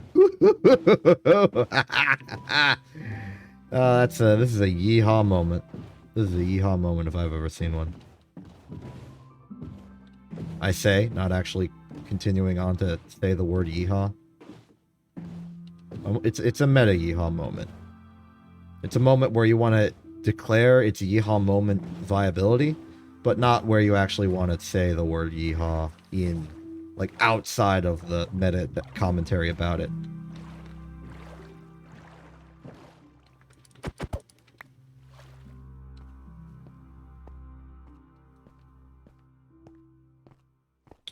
Uh-oh, a polar bear with a child. That makes the polar bear aggressive.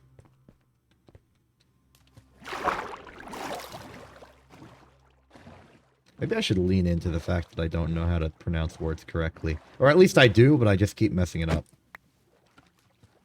Just be funny. Just accept the spoonerisms.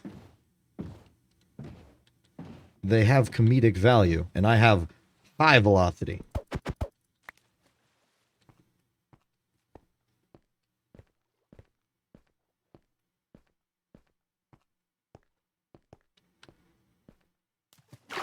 But in all my searching, we have found so much things.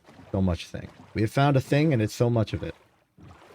And yet, none of the thing we have found is a mangrove.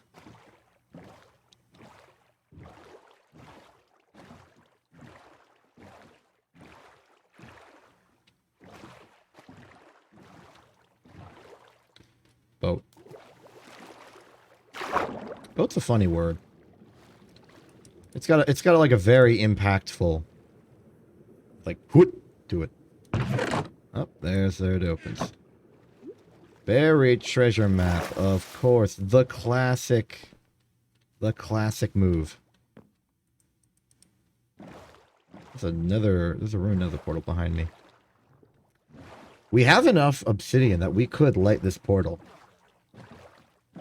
And we could technically use it as another avenue to get home. And a portal in this sector would be helpful because it is roughly close to the ice. Like, it's just over that hill. Yeah, you can see the icebergs from here. So we are building up a nether network of sorts. 2 gold blocks. So that's a bingo right there. Okay, best way to... 1, 2, 3... 1, 2.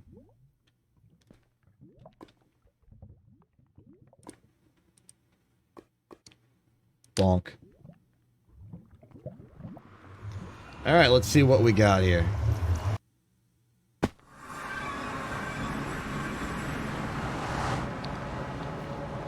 Well, it's not basalt hell. It actually appears to be almost Soul Sand Valley, maybe.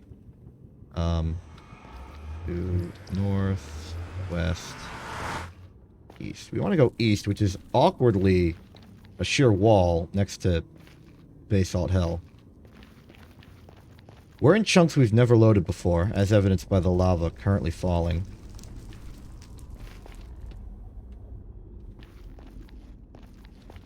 Alright, I'll head down to the Soul Sand Valley and then try to turn left.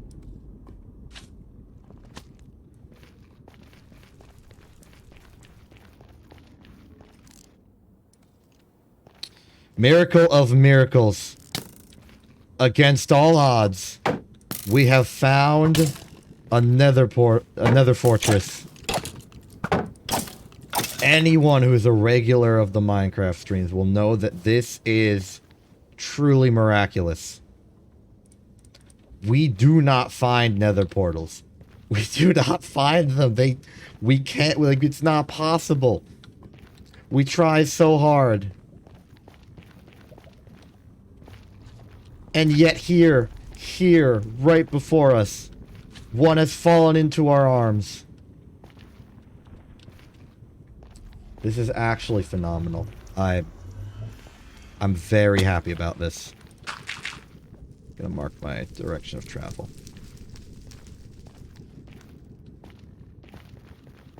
If we can return to civilization from here, we will be golden. We will be absolutely golden.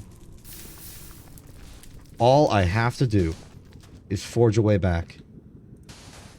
That's it. That's it. That's all I need to do. That's all I need to... That's all. That's it. That is the extent of all that I must accomplish.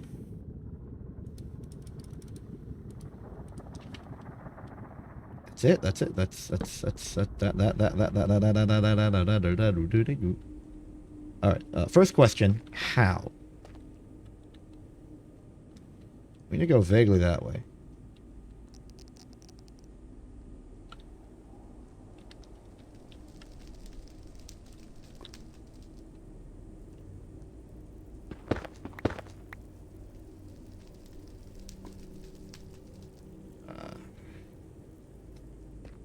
Let's not worry about the direct path for now. Let's just...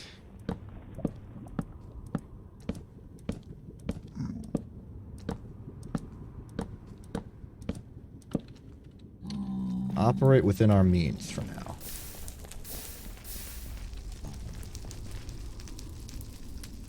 The situation is not very dire.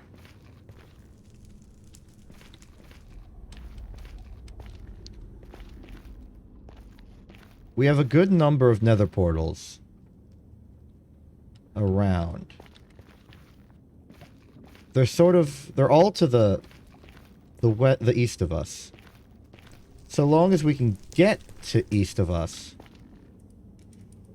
we should be able to stumble upon any of the portals. And from there, as long as we have a path, we can then build a better path. I don't want to take any risks because I am running out of food, theoretically. I also don't want to go too north. Like, we're looking for a z-coordinate of... Sorry, my mistake. We're looking for an x-coordinate of about 0. Z-coordinate's a bit variable, but we want to keep it low.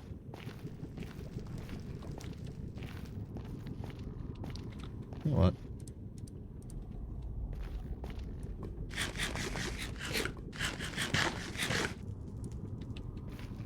I'm digging.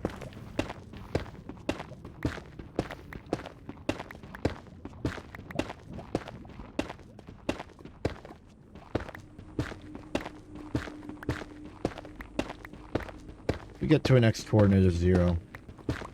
We find a surface anywhere, we're good.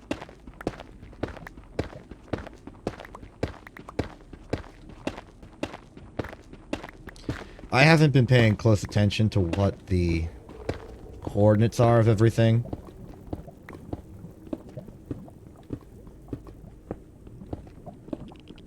We are underneath lava. Oh, look, a surface.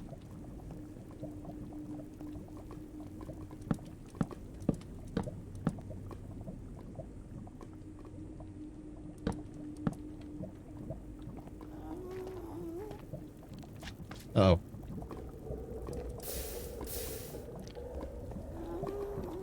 Do not burn my tower.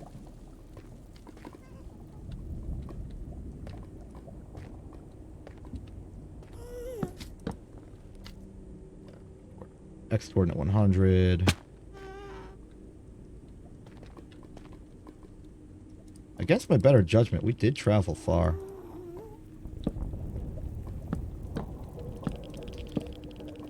You may be wondering why I'm building all my stuff out of dark oak instead of basalt that I have because of digging. Answer is it's easier to see. It's easier to recognize it's an artificial structure. We need to remember that finding our way back here is going to be difficult. We need to make sure that we have landmarks. And the easiest landmarks are the ones that only exist because someone put them there.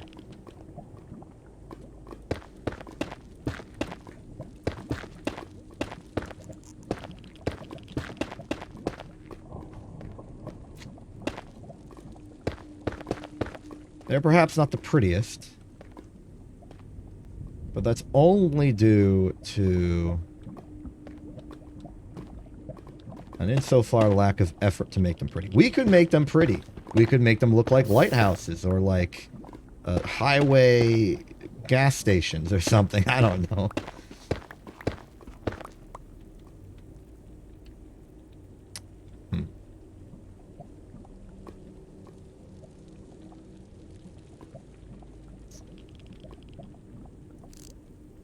There's a portal.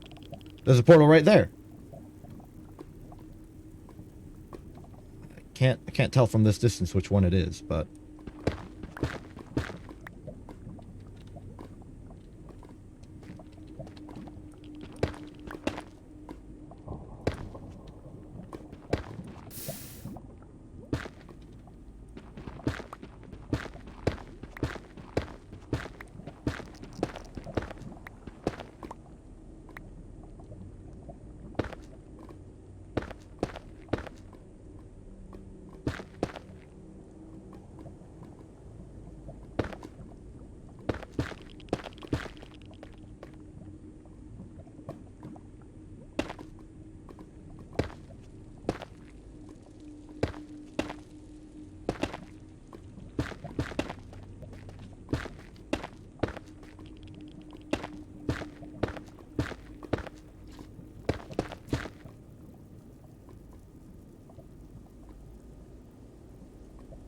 and you really get a lot of dark oak for per mile.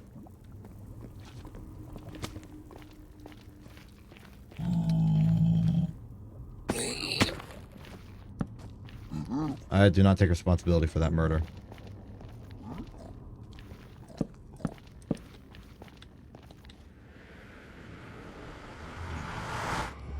So this...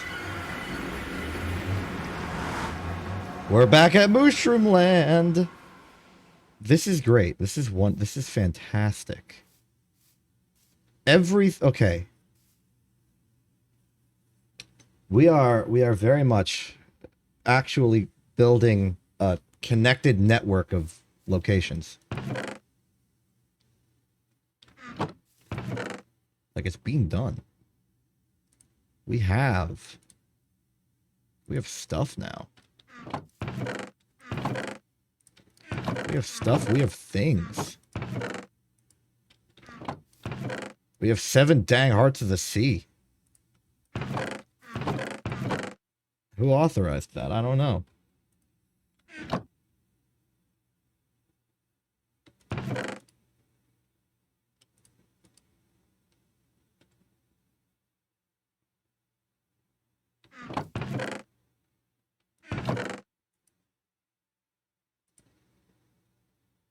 Like, it's working. It's working. The stuff we're doing is paying off.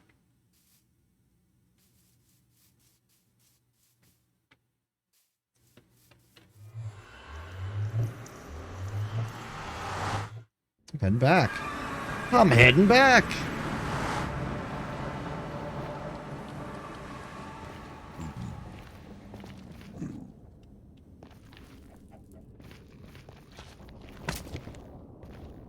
So here's how the pathway goes so far.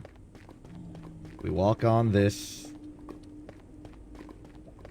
path, air quotes, takes us here.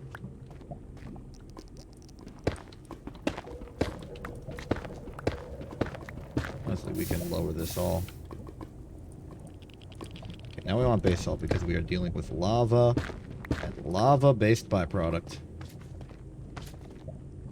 Even though this way, follow the curve, eventually we'll reach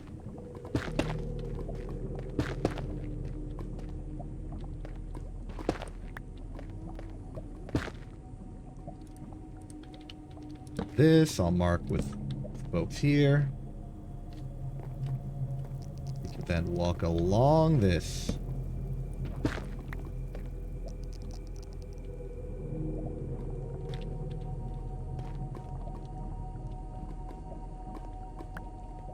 In theory, we could dig up. Highly dangerous to do so. But only dangerous once.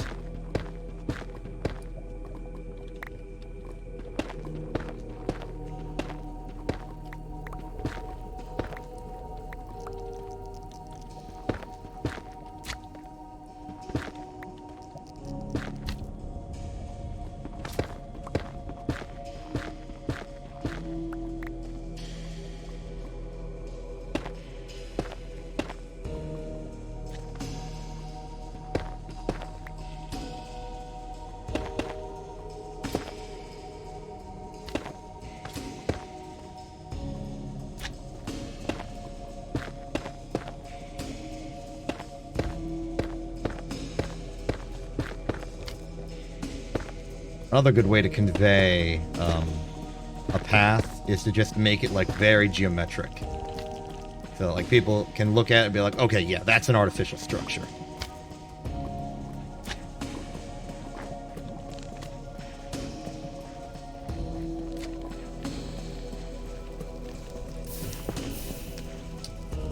They broke my bridge.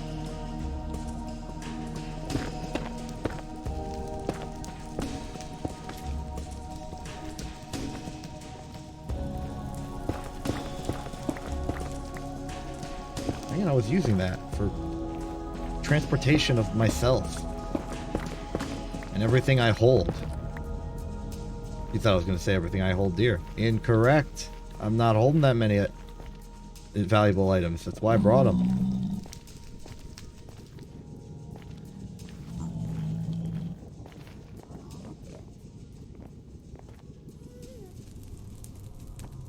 So, yeah, hello there, guy. Going out. There you go.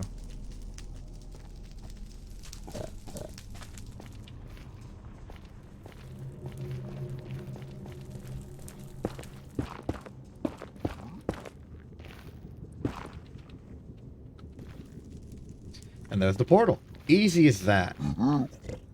We now have comparatively safe and simple access to a nether fortress. I mean, we still have to get to the nether fortress. It's kind of suspended in the sky.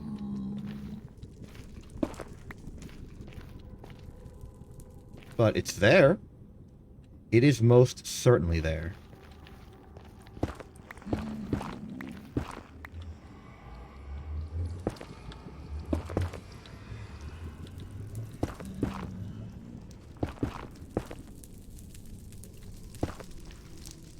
I want more.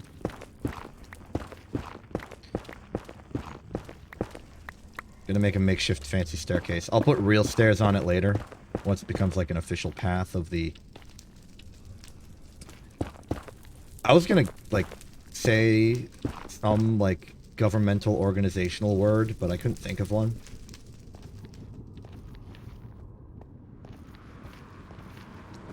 Hey, buddy. You out here having opinions? That's nice. Alright, so, question. How do we get to the nether fortress? Hey, buddy. It's quite an expansive one. And the place with blazes is visually apparent. I think we're one low.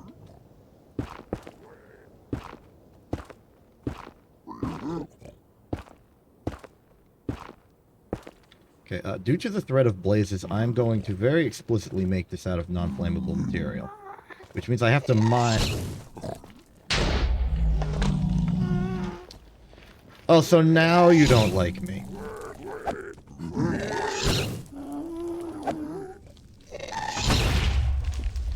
You hit the ceiling.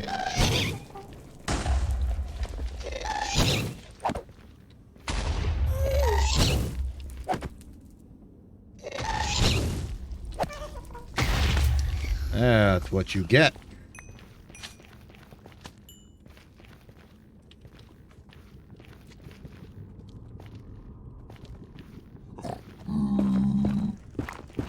I kind of have an idea with the nether portal.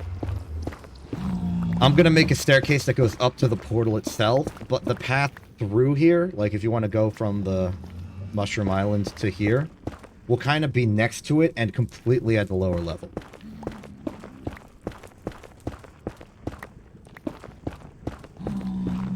To facilitate the illusion, I'm going to make... Whoa, whoa, whoa, whoa, whoa, whoa, whoa, whoa, whoa, whoa, whoa, no solicitors.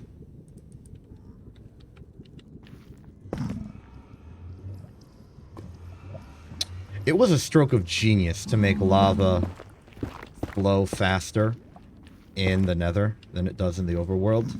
But it's like a stroke of genius that you wish didn't happen. Like, you wish people stayed dumb. To the truth. Okay, why 52? Because, like, it is evil. It's genius, but it's evil. You almost destroyed my portal. You chump. 6, 4 more.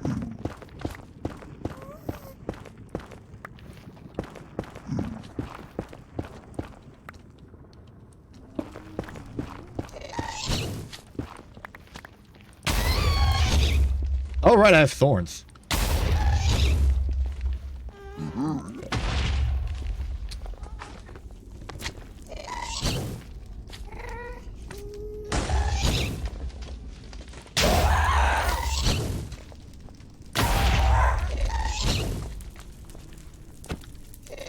My Aqua Affinity helmet, no.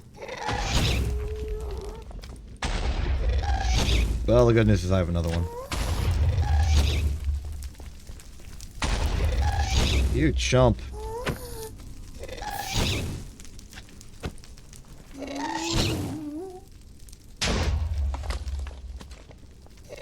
You're lucky I don't have a bow. Sick of playing tennis with you. 52.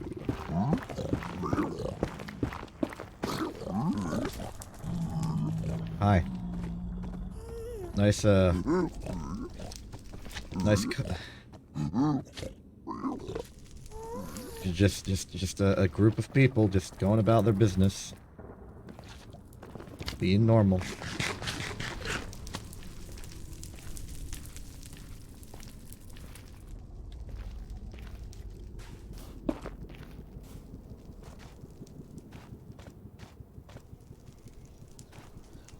Crimson Forest, huh?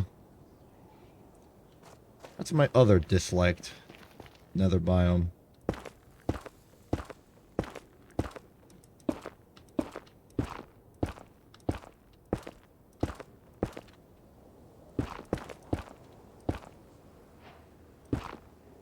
A terrible fort? It's alright to me. Alright, we're in. What insane loot can we rack up now? A diamond! Fantastic. We're already off to a great start. Oh, I've accidentally did a complete U-turn.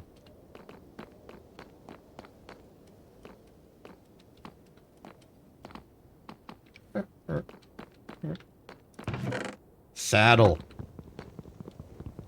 Now I can get a horse. Or a pig. Or a stider. Yeah, I just called it a stider. What are you going to do about it? I hear the blazes. I see the wither skeletons. What's my priority in this raid right now? I think my priority is nether wart. And maybe also some securing. Because nether wart's useful. Oh look, there's nether wart. How useful. I'm gonna keep that there.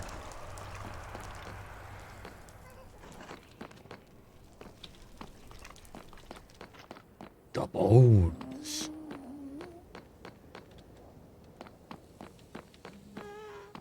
Does nether wart work? Does bone meal work on nether wart? I have forgotten. To saddle. Diamond horse armor is cool.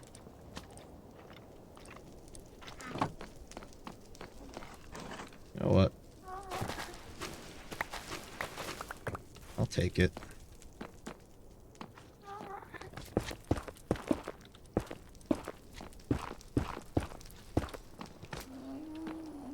So you may be wondering why I'm putting these, like, side blocks of netherrack above me occasionally. The answer has everything to do with the wither skeletons. I'm not good at combating wither skeletons on a fair fight. So, I elect to not have a fair fight.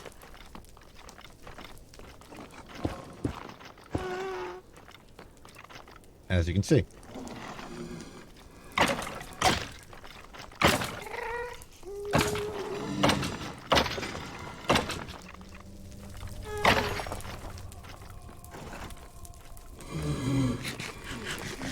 Oh.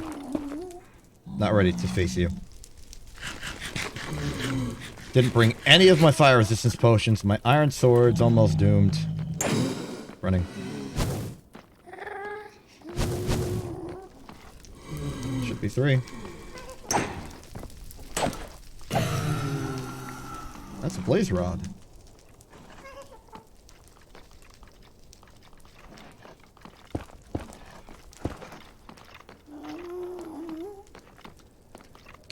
Okay.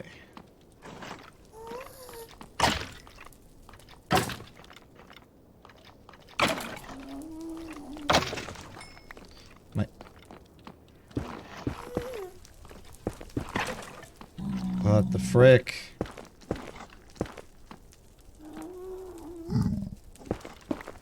How have I been surrounded so utterly?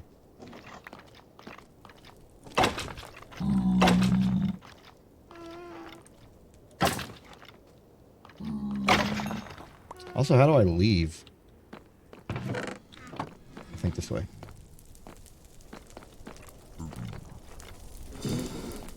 Leaving. Place over there. Can't go that way.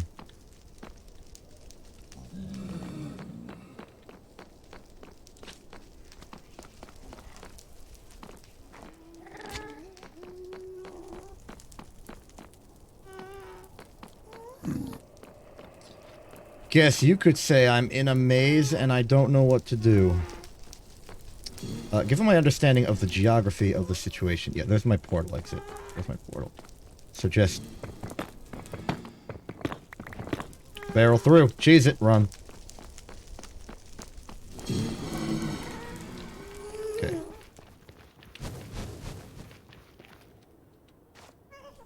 My goodness, they have range and spread. I did not just get out of the fortress just to have to deal with you.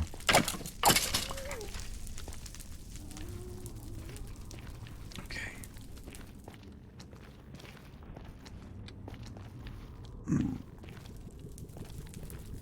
Now we could head back on our adventure to get mangrove, or we could go back to base and drop off stuff. I'm gonna go back to base.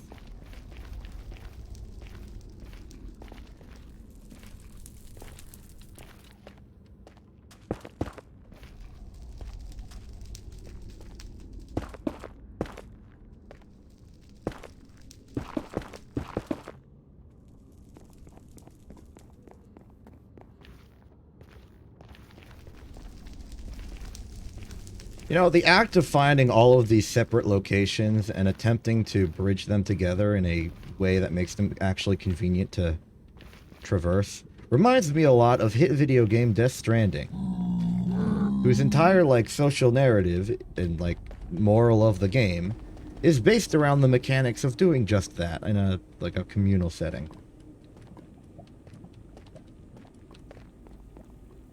In a sense, Minecraft and Death Stranding are very, very similar,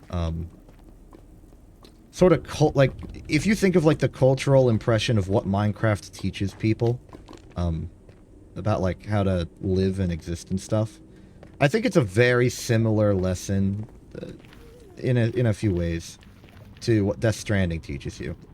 Obviously, there's a sort of like the more direct layer, of what Minecraft teaches is like creativity and expression and stuff, but there's also like the community aspect, that all these people came together and made like a group of people that like caused the game to be a lot more than the sum of its parts. And, you know, Death Stranding teaches a similar thing. You know, maybe the only thing Death Stranding is missing is a few avenues of additional creativity for, you know, self-expression and all that. And then at that point, Death Stranding could basically become Minecraft HD edition,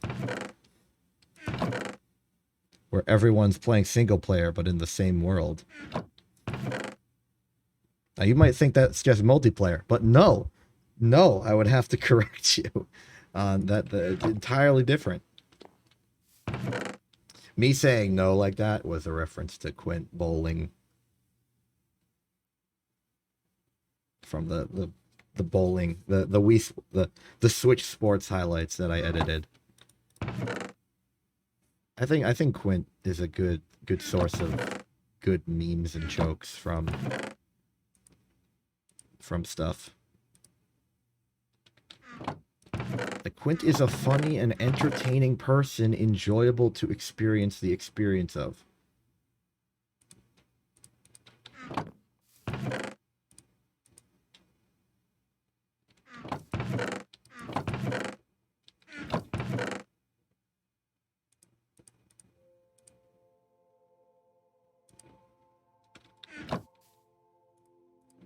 Well, looks like we have so much treasure, we're gonna need to expand the treasure chest. Did I get this treasure? No. Okay. Guess I gotta keep it with me. Oh well. Where's my bowl? Oh, right, I threw away my bowl. In a moment of desperation.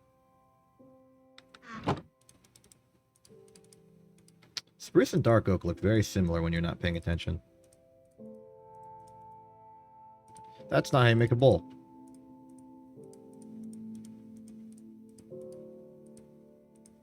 There we go.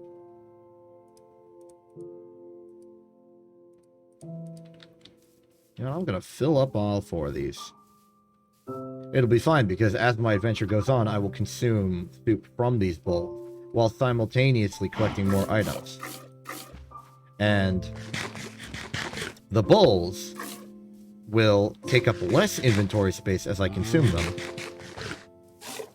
and the items will take up more, so it'll balance out. Like, at the point where I'm becoming over-encumbered, I can just eat some soup, and bam, inventory space. How convenient.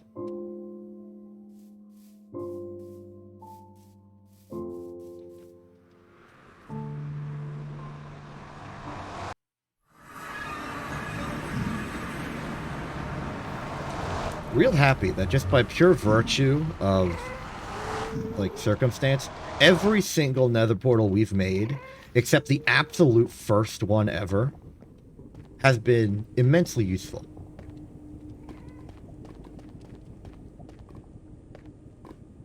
Like, they've all provided us with tangible benefit.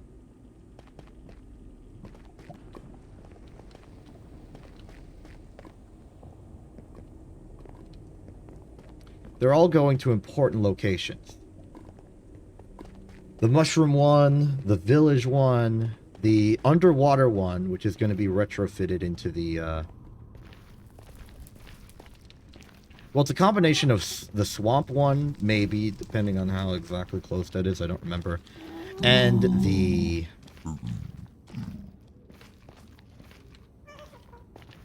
woodland mansion. We can maybe nudge it over a little bit if needed. Though I do like the novelty of another portal underwater.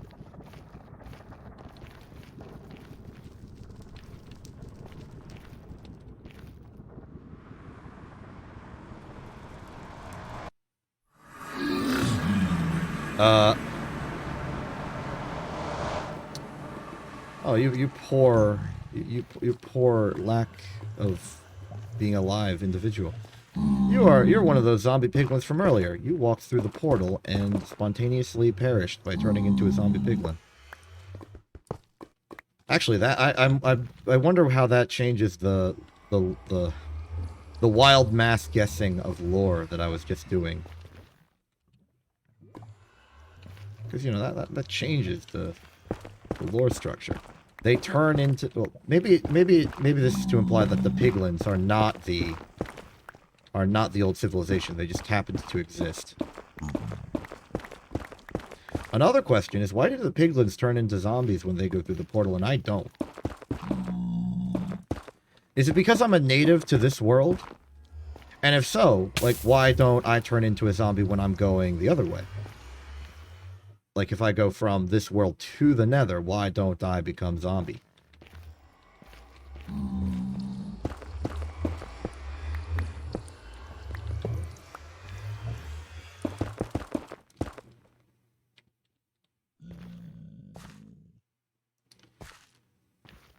It's a legitimate question. I'm allowed to ask it. I have the right to ask it. And I will ask it because I want to know. Anyway, where are we? We want to go east to get back home. But we can't go east to go back home. There's a giant landmass in the way. But maybe it has mangrove. Unlikely, considering the altitude. I don't know about you, but I typically consider swamps to be pretty close to the ground. Where's my spyglass?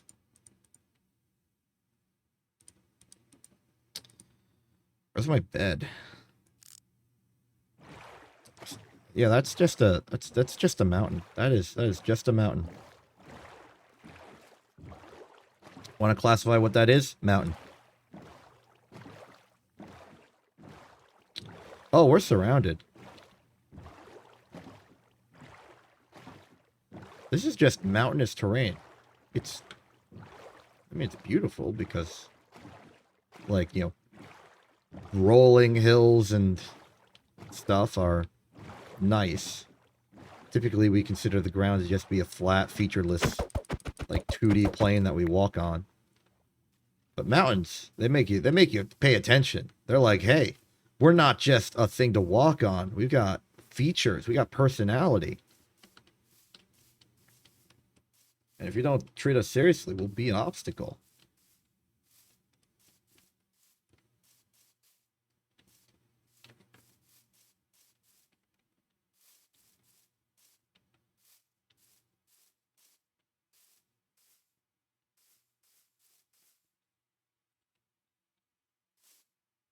They just hold so much, like, innate significance, like mountains and stuff. Because they're large and they're, like, just physically there. Like, you're trying to go from point A to point B and there's a mountain in the way, you can't just ignore it. It's too there to be ignored.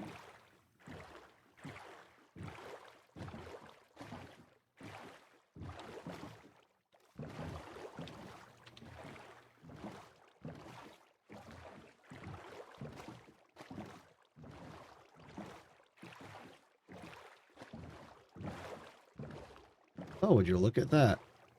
It's an entire village. Oh, would you look at that? It's a villager.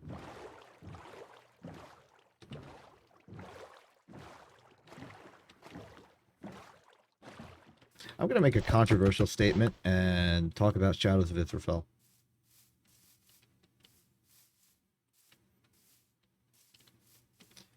I think that because part of the, like, origin set premise of, like, the first big plot twist of Shadows of Israfel, namely being that there are NPCs and individuals, could not happen in modern Minecraft in the same way, because like, old Peculiar, if you have that same premise, you're going to use the pre-existing villages that exist, and they're going to look like this guy. It's not just going to be a Minecraft character who's, like, playing an NPC. It's gonna be an actual. It's gonna be a modded individual like that. And so maybe it's not taken as seriously.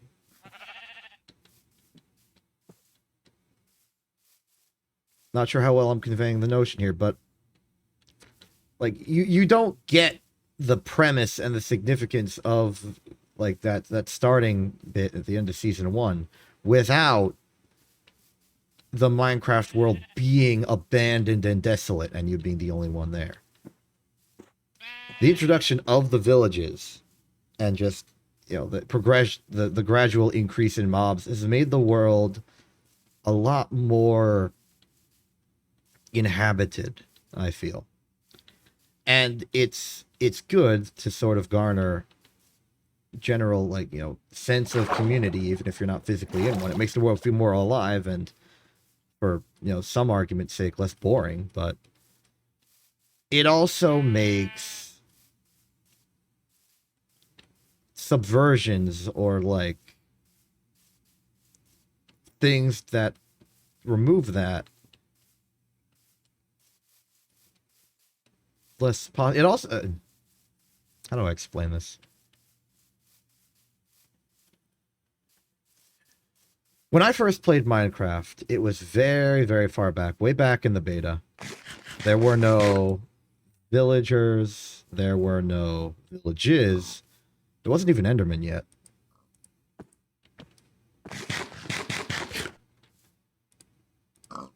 There was no end.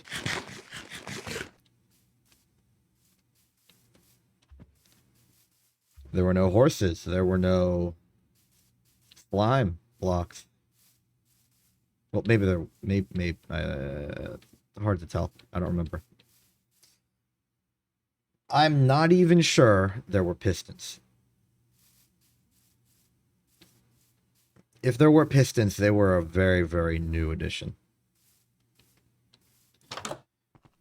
And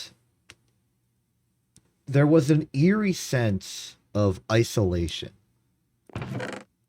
The render distance was much shorter because the game wasn't as optimized yet and computers were older.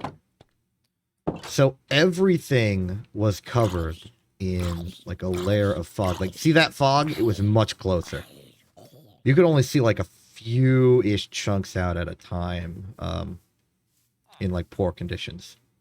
In good conditions, you could see pretty far, but definitely not this far.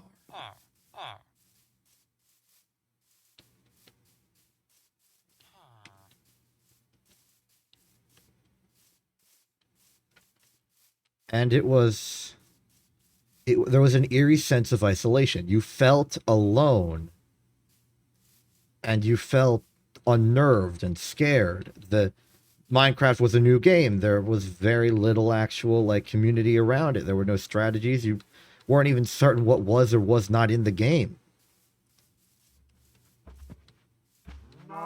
And the first time I ever played, I barricaded myself in like a cave on the side of a cliff with a general mindset of I needed to make sure that every square inch of area that I existed in was safe, that nothing could get in. I torched everything up. But more specifically than that, I wouldn't go outside. I would dig out stone in the cave that I made, just made the building bigger. And then when I tried to like travel from one location to another, I would just build a tunnel around me as I moved forward. So like I was never technically outside. I was just expanding this like 1x2 hole tunnel forward through the landscape.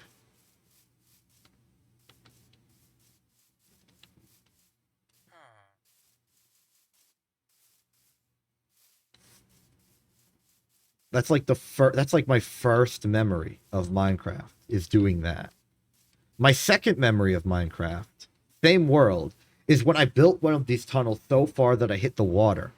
And I made a minecart track to go from my cave, where I just sort of hidden and survived the night, to an island.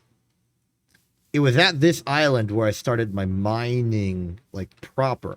I would dig all the way down to bedrock, and I would have this giant square grid, like, at the very bottom of the world, carved out in, like, geometric squares. Just, like, this giant open space at the bottom. So, like, the floor was bedrock, and the stone that would fill it in, because bedrock's not uniformly flat. I would have torches on a square grid every 5 blocks away. And I would have this minecart that would travel from that bottom of the world all the way back up to the island and then eventually to my base.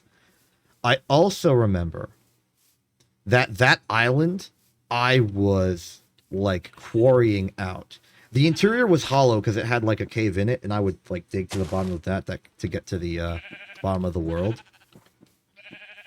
But I also remember, like, quarrying the island. I would delete the island layer by layer. So, like, every particular altitude there were blocks, I would remove them.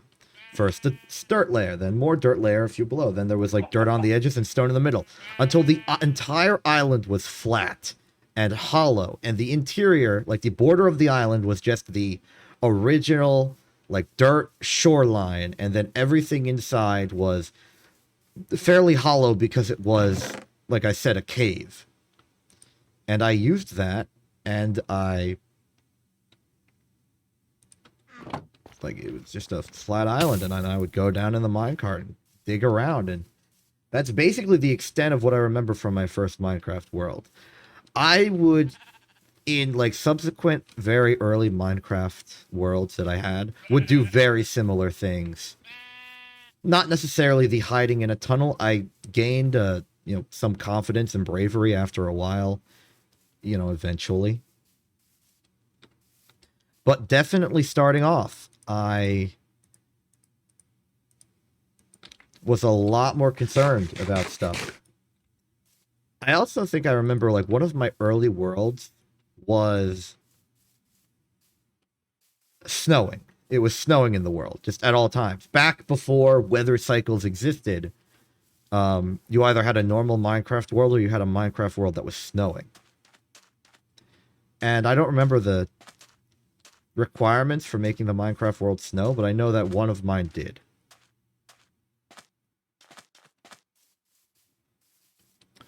If you're wondering why I'm running down over here, it's to get some good old that. I'm actually east enough that I might appear on the map again. Never mind, I'm too south.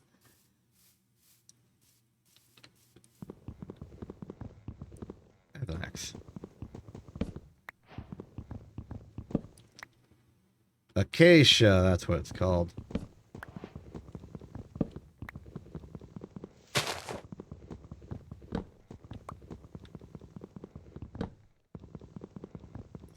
I don't care so much about the acacia logs currently as I do the acacia saplings, for the express purpose of propagating them further. Got one. Let's try and get 2 for safety.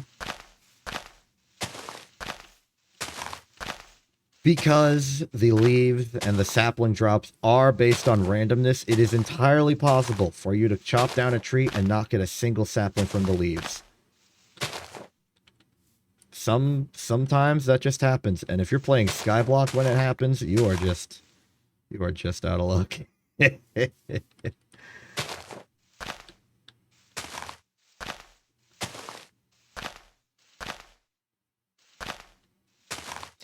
Like, the statistical odds of it happening are very low.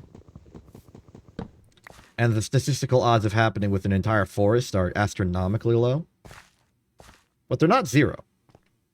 As you get more saplings, because statistically you will probably get more saplings than you started with, as that continues on, the odds get less and less, but they're never 0.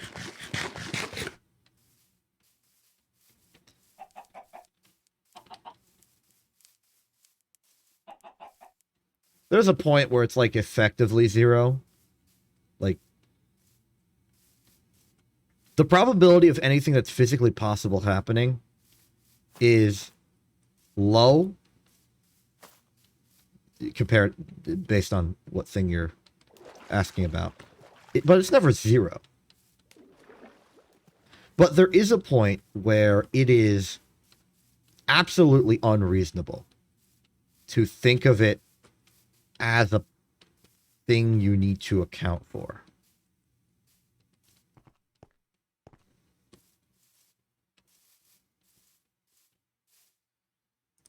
And this has practical applications in the world of like industry and production and stuff. There's a particular level of like quality assurance that people strive to when they're building their stuff. Like when they have a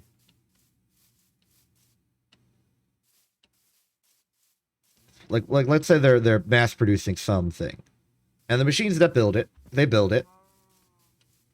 But there's vibrations or shimmies. Sometimes the wind shifts, and maybe a thing isn't built exactly right. There's there's tolerances in the design of machines. Otherwise, nothing would ever get done. But as long as you have the guarantee that it'll work within the tolerances, you can typically get stuff done. But those tolerances aren't just, it'll only be like 1 millimeter shorter or greater. It's a probability. They'll typically be at the average, or at least a median, or maybe the mode. Too many words start with M in the world of statistics.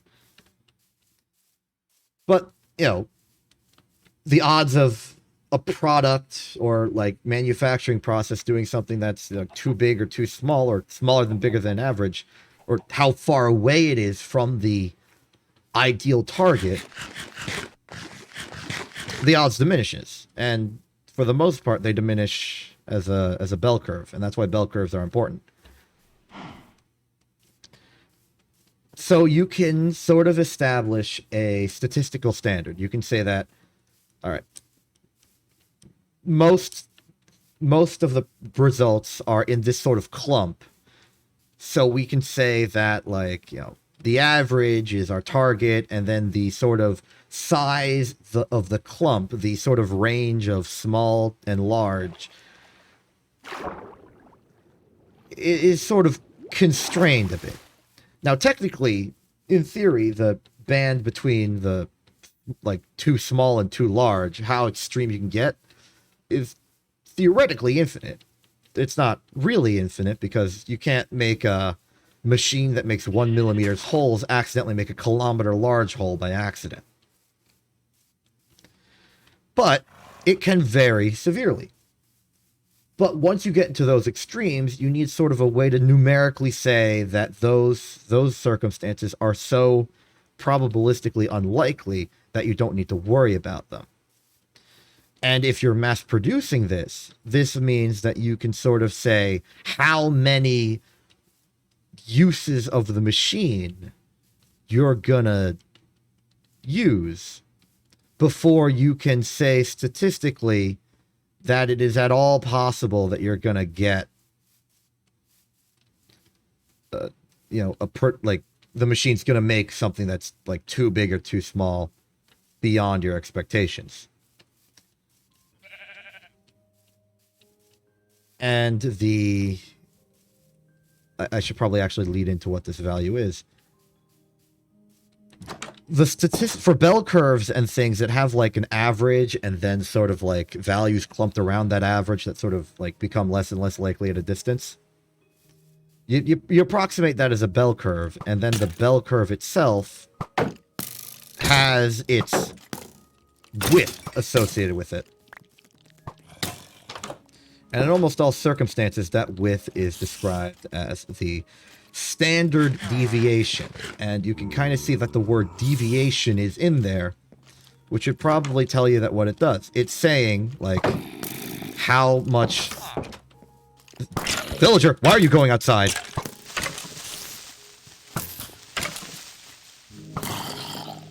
I don't even know what's going on anymore. Oh my goodness! Okay. I'm so sorry. I panicked. You were there. Okay.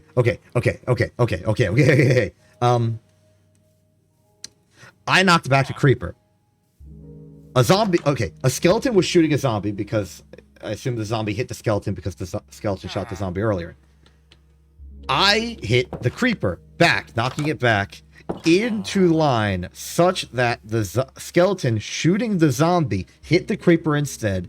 It dropped blocks, which, I mean, it's a music disc. Thus giving me a music disc for free. This is that was pretty cool. I was having a conversation about statistical odds and how they're used for, you know, probabilities of things happening and not happening. And I just got interrupted by a very lucky event. I'm back on the map. This is the South Village. I'm back on the map. Wacky. Well, I guess that means I don't have to nominally care about being here. I'll check out the blacksmith because maybe they have an armor. Some armor I can use. Where are you? There are... You're not the blacksmith. What are you doing here? That's much better than I was expecting. 2 diamonds. A helmet and shoes. All of which things I need right now. Take the apple because it's free. Chest plate because, you know, I may need a new one in the future. Diamond horse armor. I don't even know if I mentioned that. Sticks are a dime a dozen. Okay, what's the best way home? I could go to the village or I could just explore this way.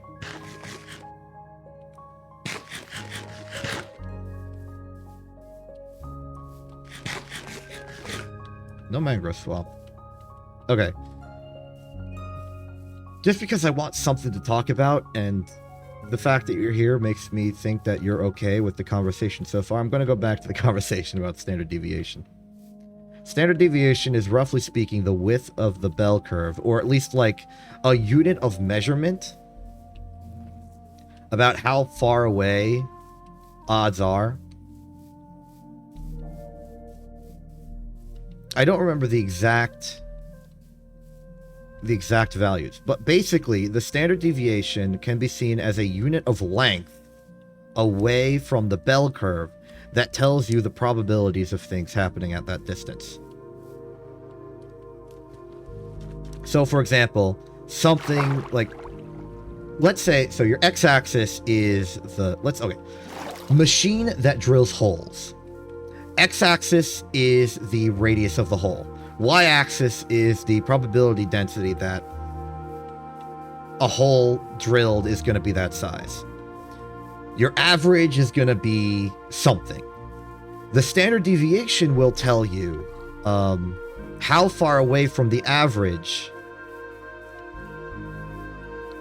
you need to go for the odds to be a certain amount. So for instance, I just fell into a hole. If you go like 2 standard deviations away from the average, then the odds of a hole being made within like the area of, you know, 2 standard deviations smaller and 2 standard deviations bigger, you're going to get this area under the curve that is the probability that, you know, a hole dug is going to be within that band. You could also say, you could ask, how, like, what are the odds that the hole is going to be a particular radius or more? So you find those values, and then you use the standard deviation to see how many standard deviations away from the average that value is. Now, it's important to note that due to a weird quirk in probability, these aren't... You can't find the odds that a hole is going to be a very specific exact size. You can only tell whether it's going to be within a particular range of sizes or like whether it's going to be greater than or less than a particular size. The reason for this is that the probability isn't the bell curve itself. It's the area under the bell curve if you graph it. But since, a particular exact value is going to be infinitely thin on this bell curve, the probability is going to be 0. That's just a minor quirk of statistics. It's something you get used to, assuming you're doing statistics and therefore need to get used to it. You don't have to do statistics. You don't have to get used to it. But the point is that the standard deviations are like what a standard deviation compares to, as opposed to the radius of the circle you're drilling, is going to depend on how good your machine is. But once you put the distance in terms of standard deviations, you can tell exactly the probabilities of stuff. Because standard deviation distances are in terms of like likelihood uniformly. Now I don't remember the exact values of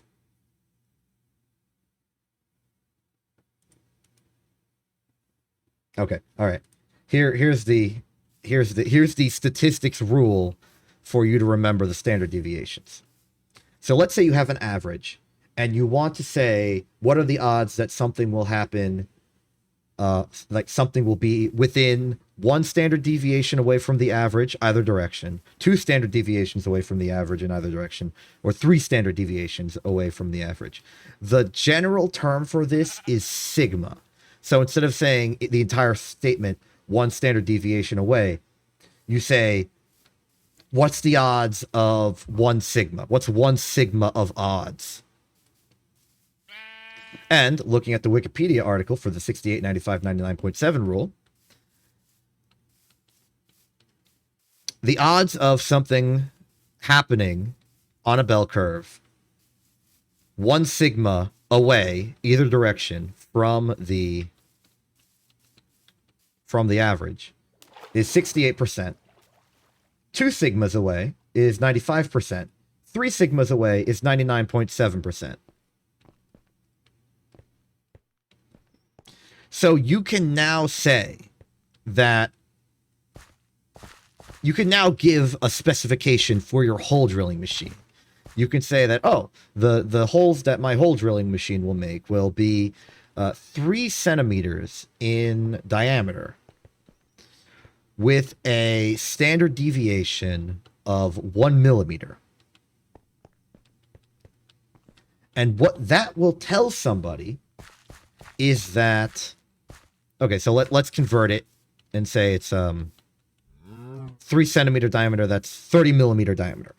This hole drilling machine drills 30 millimeter holes with a standard deviation of 1 millimeter. That standard deviation of 1 millimeter tells you the distance you go for your sigmas. So at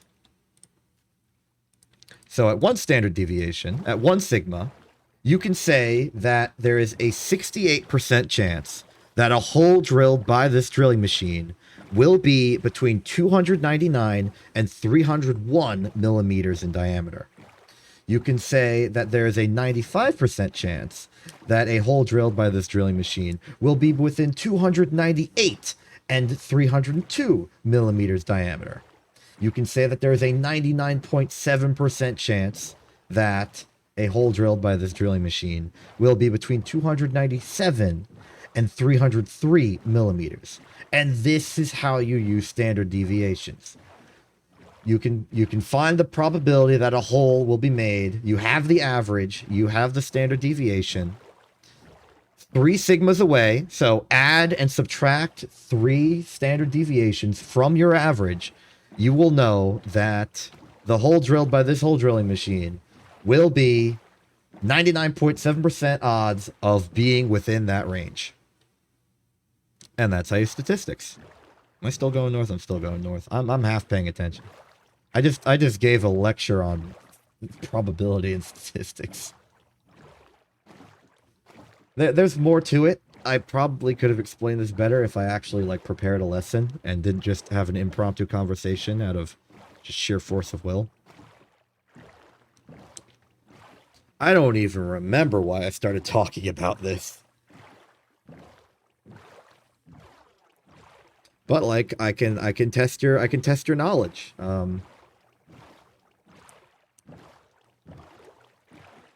We've got a trebuchet. It throws objects in a straight line, 30 meters with a standard deviation of 1 meter. So what are the odds? So here's the test. What's the range of the trebuchet so that a shot thrown will have a 90% chance of landing at all? Like, what's the area, like how big of an area, what's the smallest area you need to guarantee 95% odds that trebuchet will land? Well, 95 is the second sigma away. So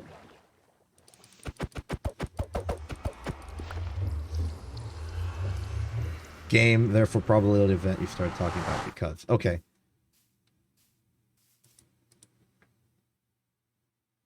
I don't.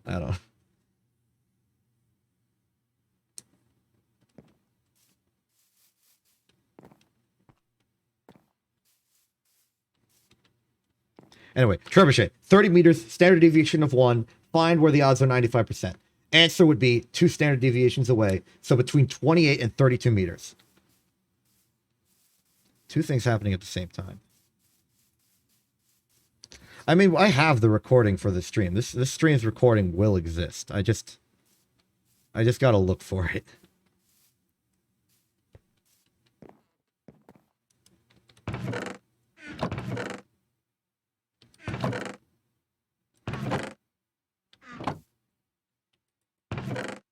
I'll investigate. Do I have too much gold? I have barely enough gold. I have 62 gold. That's not a barely enough gold thing. That's a... I have a lot of gold, but I have barely under as much gold I would need to start putting them in the blocks to save space. Absolutely understandable. I'm the one who... I don't... When you're streaming, and when you're talking about streaming, and when you don't have a thing to talk about in the game to talk about while streaming, your mind just kind of has to wander. You just sort of start talking about whatever you can think of to pass the time. And it's not really a good space for remembering what you're saying. You're just talking. And that's fine.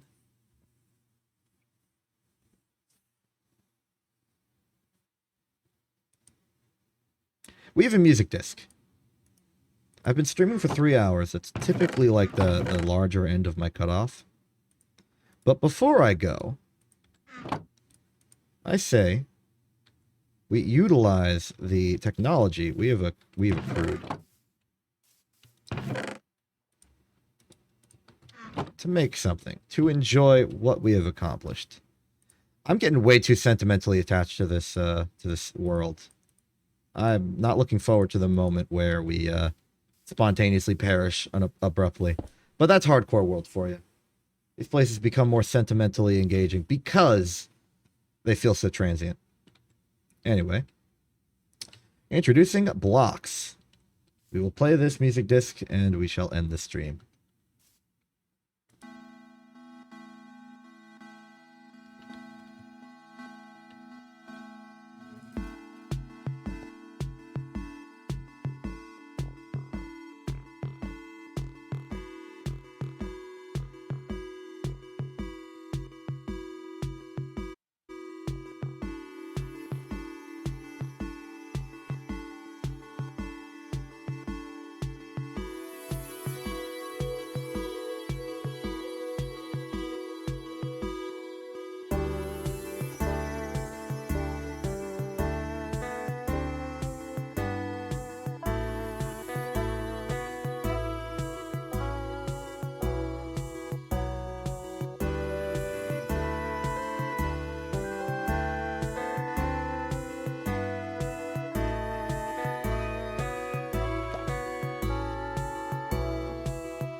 This has been this stream.